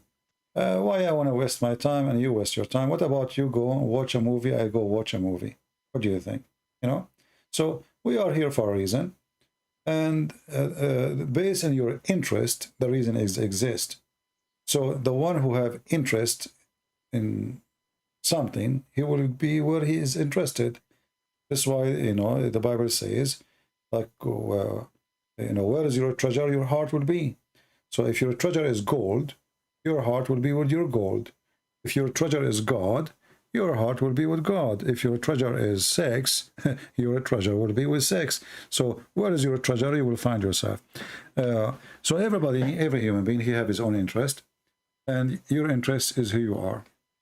And this is why there's people of God. You know, you mentioned that the Quran calls us people of the book, correct? Yeah. And the Quran never called Muhammad or his people of the book. Actually, he called them ummiyin, which mean ignorant, you know, the ignorant. So when the Quran, yeah, not illiterate, ignorant. You see? So when the Quran says ummiyina rasulan minhum, Yeah, saying that the you Quran see, is the Muslims, they don't even understand their book. I mean, this is how ignorant they are. Because you see, the chapter 2, verse number 78 says, some of them, they are ummiyin, they do not know the book. So the word ummiyin is about not knowing the book of God, not about not knowing how to read, how to write. You understand? Yeah, I understand. Yeah. So the Quran itself gives definition. The one who do not know the book of God, otherwise it will be funny that all the Christians, they knew how to read, how to write in the time of Muhammad, and that's impossible because, you know, education is not available for everybody except the wealthy usually, you know. You know, a person, not everyone, he will get a chance to learn how to read, how to write. So the Quran says it clearly, and actually this is coming from the Old Testament, the Gomai, the ones who they are the pagan. Here the ignorant is the pagan. So we are the people of the book, and everybody else is pagan. This is the definition of the Quran. Quran says people of the book, people of the book. Why? Because everyone else is pagan. And that means Muhammad himself is pagan.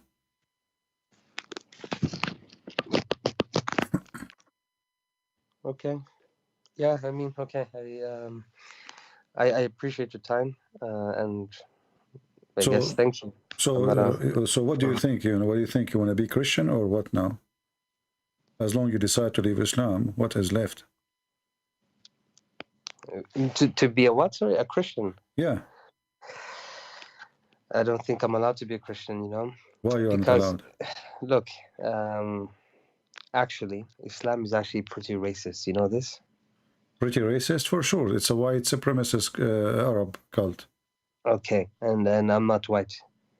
Now, I don't know about your religion, but I don't know. Well, I just told you that Jesus, he loved for God, he loved the word. God, he loved the word, so he sent his only begotten son. What does that mean but to you? He's only talking to Jewish people. You know why? No, love the word. When the disciples, they went and they spoke in tongues, And even this miracle is mentioned in Islamic books. Why the disciple, they will go to Ethiopia? Why they will go to Egypt? Why they will go to India? Why they will go to everywhere? If they are racist, they will go only to the white, especially they themselves, they are white. So you're telling me Jesus's own disciples went to India and Ethiopia? Exactly. One of the oldest churches, actually, one of oldest churches is Indian church, I think, in Calcutta, where one of the disciple of Jesus, and the same for the disciple of Jesus went to Egypt. The Egyptian and the Ethiopian, they are one of the first. The first church was in Antioch, but as known as a church, but the most well-known ancient churches from the beginning, it was in Africa and in India. You mean North Africa, or you talk about Ethiopia? Ethiopia specifically, but Ethiopia is a huge, Ethiopia is an empire at that time, Yeah. Ethiopia was all the way actually before to Yemen, not only Ethiopia today. That's why you see that the Yemeni, most of them, they look Ethiopian.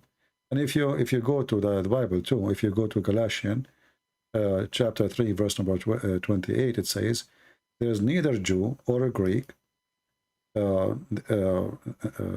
slave, neither a slave nor free, nor there is male or female, for all of you are one in Christ Jesus.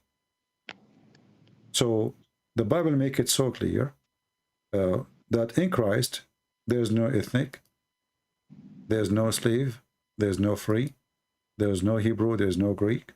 Your citizenship is not exist. What is exist is your unity with the Messiah.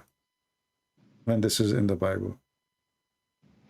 Okay, and when we die, then what happens? In Islam, you get women, whatever. You don't get this. No, in heaven, in Christianity, the heaven of God is the holy kingdom of God, and because it's holy, we will have different level of happiness. You see, when we say God, if God can make me enjoy food, right? He gave me something in my tongue, very complicated chemical, connected to my brain to make me taste food, correct? Yeah. Can't he give me something even way better? For sure he can. So what he will give you in heaven have nothing to do with physical happiness, because at the end of the day, actually, all happiness is in the brain. It's not physical. Everything you do is a message goes to your brain, even when you have sex. So it's your brain actually will have orgasm. It's your brain who tastes the food, not your tongue.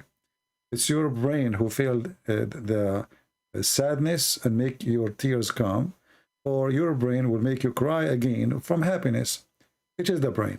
So can God, who made us happy for less things, can make us happy in different way, in higher level? For sure he can. So Jesus, he said, he will, she, they will not be, they will not get married, because they ask him about, okay, this woman, she marry multiple husbands. Who's going to have her in heaven? He said, he and she, they will not get married. They will be the same, the likeness of an angels. So what Jesus, he meant here, angels have no needs. They don't sleep, they don't drink, they don't eat. And those are needs. So with Jesus, you are free from needs. And that by itself is heaven. Imagine you have a car, you can drive forever. You never stop for gas. You never have a flat tire, and you never need to rest from driving. So with Jesus, you will not be addicted to sex, physical needs, because in Islam, you are going to be addicted more, subjugated more to your needs. You will have a river of wine, a river of milk, endless private part, a lot of women to sleep with. With the Messiah, you will be a child of God, and you will be the same as an angel. And that is something I cannot explain to you, because I cannot explain happiness I did not feel yet. I have to be there, and then we can talk about it. So if you accept the Messiah, God is winning. Me and you, we will meet one day in the holy kingdom of the Lord Messiah, and we can talk about it then. And sorry, I'm getting a bit emotional. Sorry.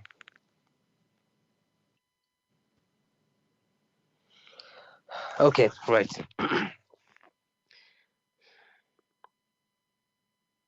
Okay, what does it mean to be a Christian? You know what I mean? Well, the Messiah, he answered that. He says, you know, love your enemy. So with the Messiah, you know, you learn about love. Love is not just a word to say, and love is not sex, and love is not loving food. Love is learning how to forgive. Love is learning how to give. Love is learning how to give without expectation from others. So if you learn all of those, you are already in the level of the angels, and you are with the Lord. So with the Messiah, simply the same as the Messiah, he went to the cross, and he knew they are going to do that to him, and yet in the cross he says, Father, forgive them, they do not know what they are doing.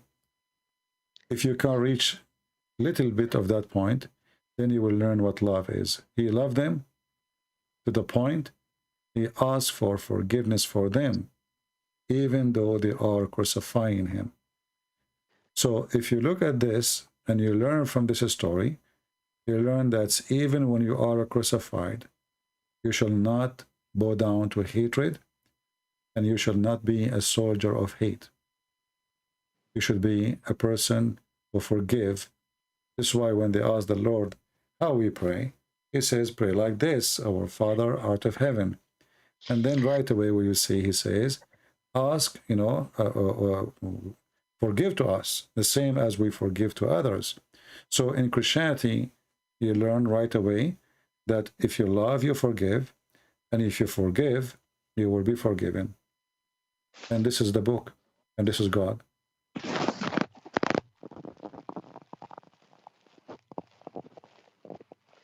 Okay. Sorry. What I really wanted to understand is this. You know. Okay. For the last 10 years, right? I haven't missed one prayer. You know. So how do you guys pray? We just did. You see, anything you come from your heart to God, it's a prayer. A prayer is not a ritual and should not be a ritual. Prayer is something coming from your heart to your maker. Say as you wish, speak as you wish, but never wish something ugly and evil. Wish love, wish forgiveness, wish decency, and you are praying. Very simple. There's no need to, you know, go line up together.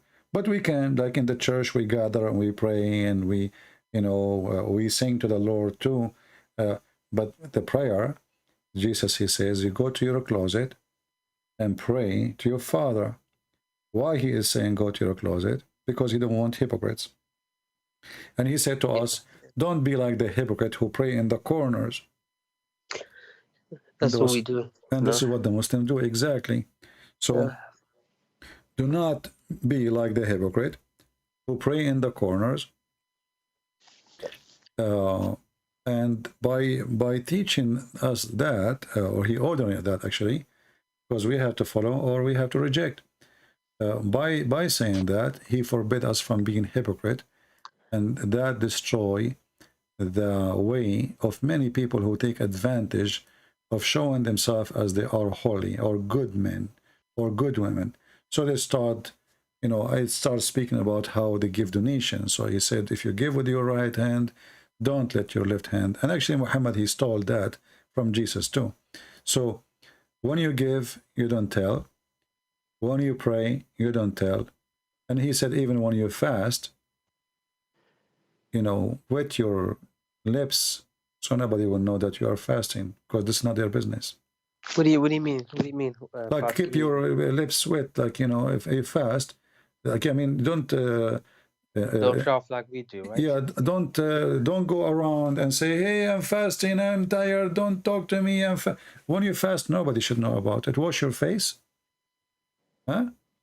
And don't talk about it. Don't go around says I'm fasting, and you know, if you fast, So you guys do fast, huh? For sure, actually, we fast men more than anyone, for sure, independent in the church. Like as an example, the Orthodox, they have, this is a must. There's the before the Christmas, and there's the one before the Easter. Total will be almost 90 days of fasting every year, and then there's fasting every week. You know, but this is dependent on you. But however, it's not a must to fast. As we said, it's not a must to pray too, because it have to come from your heart. A person, he forces himself to pray, he is not praying. A person, he forces himself to fast, he is not fasting. A person, he forces himself to give donation, he did not give donation. You give it to him because maybe somebody forcing you. You know, you are ashamed of yourself in front of your family. You know, you are cheap, you are not giving, you are not helping. So you give, maybe in front of your kids, you want to show that you are a good guy. Or you want to show you are a good guy, so you pray in front of them. So it has to come from your heart, and whatever comes from your heart is you. Yeah. This is why the Messiah said, from their fruits you shall know them. In order for the fruit to be your fruit, the fruit comes by itself. You cannot force a tree to make fruit. Yeah. Okay. And why do you call him Father? Why I call him Father? Yeah. You see, because in the Quran, as an example, we see that the Quran says, وَمَا خَلَقْتُ الْإِنسَ وَالْجِنَّ إِلَّا لِيَعْبُدُوا. I created not the human and the genie except to worship. In the Bible, no. Even though we are created and we should worship, but he created us to be his children. So, because God, he loved the world, he sent his only begotten Son. The begotten Son, he come to this earth and he called us brothers. So, who's our Father? God, the Maker. It's good.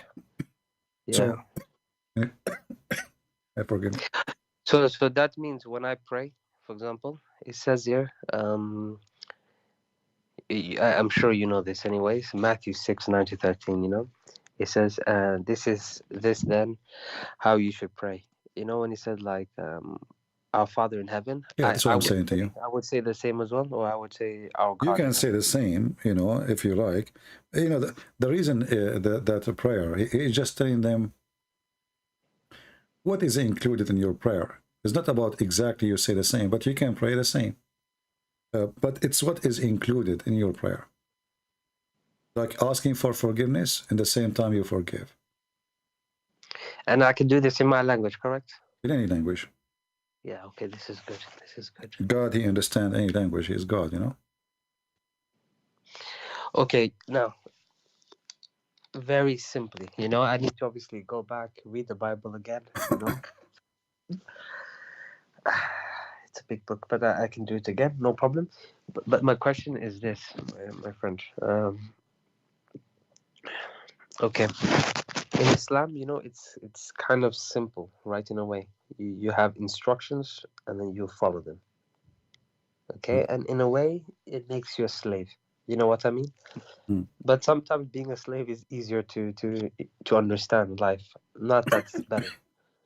So what I'm asking you is this. In Islam, you pray, you fast. It's very clear. You have certain times. What does God want? Sorry, what does the Father want? You see, when you say a certain time, first of all, time does not exist really. I mean, time is just a matter of circulation of light around us. We call it time, right? So the sun goes around us, and then we make it morning, and then we call it day, and we call it night. But time does not exist for God. And because of that, you pray to God anytime. Why you want to pray in a certain time? When God is alive and he's always there. Any time is a good time for God, and any time is a good time to pray. It just has to come from your heart. When you feel you need it, you do it. You can pray before you drive your car. You can pray before you leave the house. You can pray when you are sitting in the bus and there's people next to you and nobody will notice you are praying. Because the prayer is coming from your heart, not from your lips. Prayer is not words you say by your lips. It is something in your heart and you mean it. Because many, especially the hypocrite, they say something in their lips, but they don't mean it. It is something you mean, something you believe, and something you want to be. That is prayer. Prayer is not even speaking to God, actually. You know, prayer is decency. Is your decency. So when you are decent, you pray to your wife, saying to her, I love you. This is a prayer of love.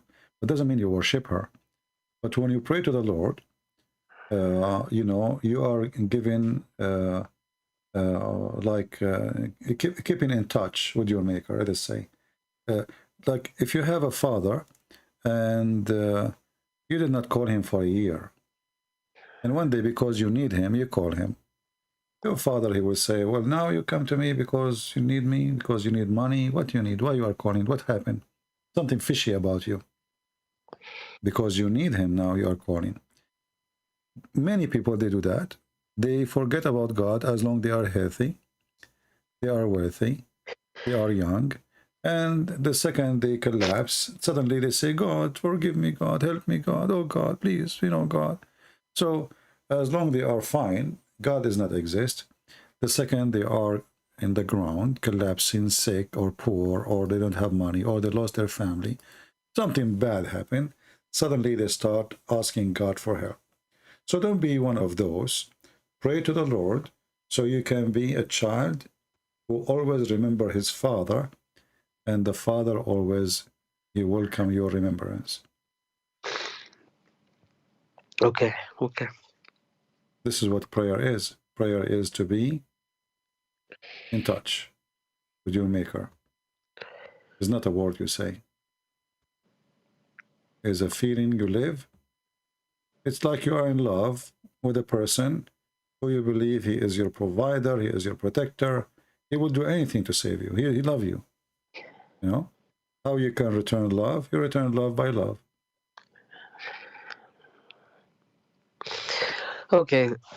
Sorry. I don't know. I feel like you are crying. But, you know, I mean, it's okay. Don't, you know, it's good to have heart, not to have a rock inside. God love. Yeah. God is Crying love. because And of the sins I committed, you know? all of us, we commit sin. Who says to you, I'm better than you? Well, you don't know me. You know, you have no idea you are talking to whom. No, but I know me because I've been worshipping a false god. Yeah, it's okay, my friend. You see, every moment have a time. And, you know, Paul, he used to go after the Christian to kill them. At least you did not kill any Christian yet, right? No, but So, I converted many Christians. well, That's you know, you can fix that and you can contact them and you can help them to see the truth. You can fix it. You can fix it. You can call those people and you can contact them and you can explain to them why, you know, you think that you made a mistake and you yourself, you left this this false cult. No, you see, one of them passed away. You see? Well, I believe the So Lord. that means I sent him to hell. Okay, okay. I understand how. I understand, but we pray that the Lord is merciful.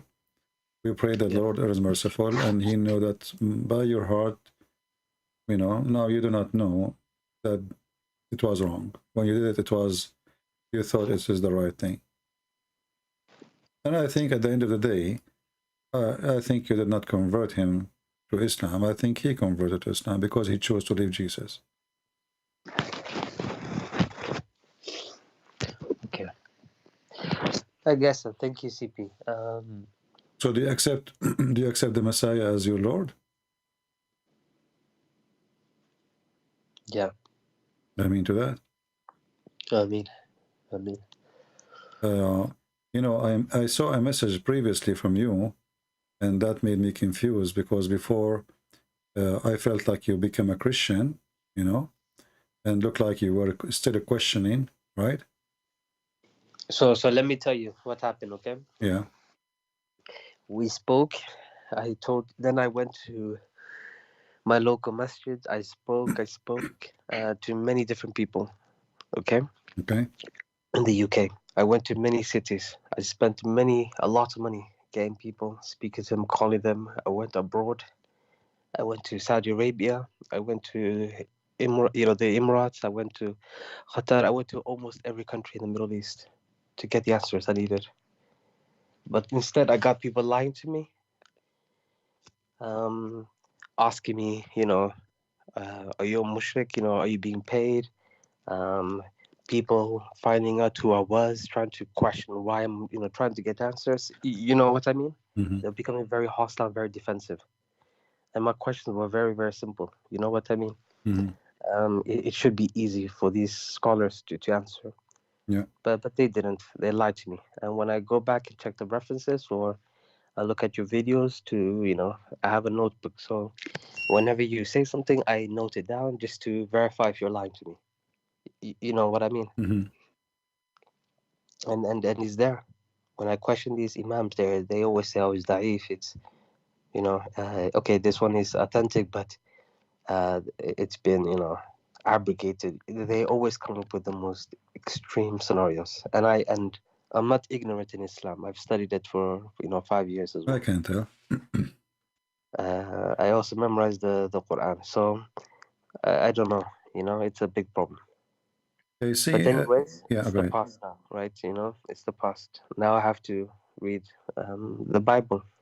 Yeah, but you see, I'm very thankful that the sheikhs are liars, because if they did not lie to you, then you will not notice how hypocrite they are and how fake this religion. Because if they say the truth and they try to convince you with the truth, it might work. It might say, okay, you know what, the prophet did that, give you excuse, but they deny, and then you find out that everything we say is true. And then a person will ask himself, why they are lying? What are they hiding? Suddenly they are not proud of what prophet did. That means they themselves are not really believers, right? Because if I'm a believer in Jesus, and you say to me, Jesus will come in the day of judgment, and he will send people to hell, and I would say, okay, yeah, he will do that. So this is not nice. This is okay, no problem. You can say whatever. This is what Jesus will do. I'm not going to make Jesus. You see, Jesus. When we say Jesus, God is love. God is love, but there's a time where He will send people to hell.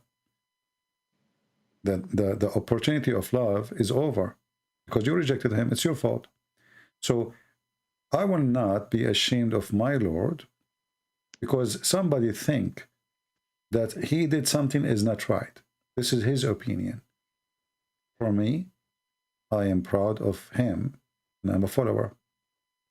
If a person, he says to me, in the Old Testament, your God, he ordered the Jews to go for war. I will not start giving excuses and, the story is there. And I agree with it. I'm not going to duct tape. It is what it is. Take it or leave it. Exactly. So a true believer is not a person who duct tape, because only those who duct tape, they are ashamed. That's why they are using duct tape to cover it up. And a person who is ashamed of something, practicing taqiyya, he is not a believer, and his God is not true God. Okay, Christian Prince. Okay, just okay. But what's? No, that's okay. No worries. Thank you for your time. Well, you're welcome, my friend. I'm happy for you, and be our guest always. You can contact me if you want to call and ask question. I will be happy to have you. And you can invite those people who you convert to Islam to join. They will leave. They will leave. I need to contact them. Yes, you're right. Yeah, all right. Well, thank you very much. And may the Lord bless you and bless your family. And we ask all the Christian here to pray for our brother here. I'm not going to say his name. We pray for him. We pray for his family. We pray for his friends. And we pray for the person who passed away and he thought Islam is right. You know, there is no salvation except by Jesus. But, you know, what we can say, people, they make choice, and sometimes, you know, you make the wrong choice, and the choice can be very, very, very horrible choice. Thank you, brother, for calling, and you will be in our prayer. Okay, thank you. Take care. God bless. Bye-bye.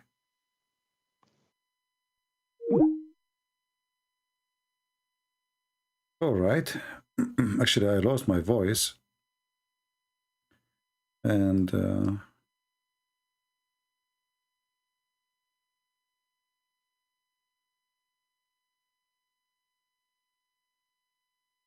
we have two people today. And the first one, you know, he don't want to admit that he left Islam, but he left Islam.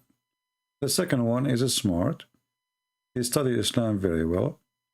And he, you know, he cannot deny it. He cannot, you know, he cannot duct tape no more. It's about decency. It's about how honest you are with yourself. God is good, and God do miracles. And God today, he washed his heart. It's not me. I'm just trying to help. It's God who open your heart. And the Lord, he says, knock and I will open for you. You did knock, he opened for you. I'm just a brother who is trying to help.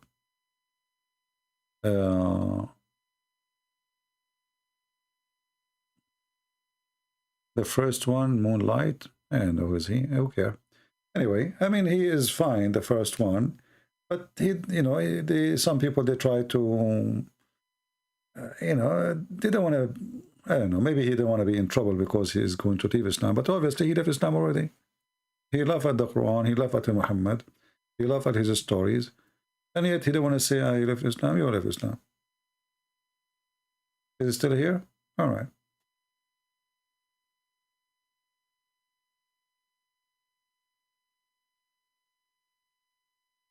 Okay, you read the Gospel and the Quran. Why you want to read the Quran? You did laugh at the Quran already. Why you want to read the Quran? And yeah, you know, the problem is if you read the Quran, you will die laughing, my friend. The Quran is a book of, you know, it's good, read the Bible and read the Quran, because the Bible will make you close to God. The Quran will be like a comedy time. You know, sometime when I'm driving my car, I remember a statement a Muslim, he says to me, like it comes to your head, and I laugh, you know. So if you are with me, you will be wondering why this guy, you think this guy is crazy, why he laugh now, nobody's talking, you know. Because Islam is a comedy. Islam is so silly, Islam is so stupid. So you remember how Muslims, they try to defend Islam in a certain moment, and it is a, you know, it's a piece of comedy. Like last time we have this guy Ultimate, you know, from Senegal. He called me and he is so upset, and he said, I did not say to you that that he did not take anything from the Quran. I said he did not take anything was from the Quran. He took from the Quran what it was not in the Quran. Suppose, you know, he's fixed it. So there's a lot of comedy come with debating Muslims. I feel sorry for them. They are, you know, trying their best. It's you know, it's a disaster. You a person pray, you bow down, you worship this God, and the Prophet is amazing. And then you talk to this guy, his name is Christian Prince, and you will find that your Prophet is a scumbag. He is not good man. He have no zero ethic. He belongs below zero. You know, he's a treason ethic, and his God is a stupid God. And you find the Quran is a stupid book, and that is really a disaster. That will bring stress. That will bring a lot of you know, a sad moment for a person who really, truly believes. But the truth is the truth, and the truth will set you free, the Lord said. And today, our brother here, the truth set him free. So I want to say, guys, thank you very much for being here. We will change the title. The title is not anymore about community trial. And if you are wondering why this title is saying that, because somebody asked me to create a community and make a membership so people can join and they will give me money. And my answer, no. My work is going to be always for free. I will never charge a penny. And the Lord is my provider. So I want to say thank you all for being here. May the Lord bless you all. We pray to our brother. We pray for the Muslims. We don't want to hate them, because the second you hate, it's the same second you fell in the trap of the devil. And Muhammad is the devil. He wants us to hate the Muslims, and he wants the Muslims to hate us. And then we end in bloodshed. And the only one who will be having party is the devil. God is love, and the best of us is the one who loves more, not the one who hates more. In Islam, the best of them is the one who hates more, not the one who loves more. Because either you take the side of the God of love, or you take the side of the God of hate, and that is the devil. It's your choice. Thank you. God bless you. And see you soon again. Don't forget to download the videos and share them with your friends. Until we see you soon again. Christ is Lord. Islam is a scam. And we prove it every day. Take care.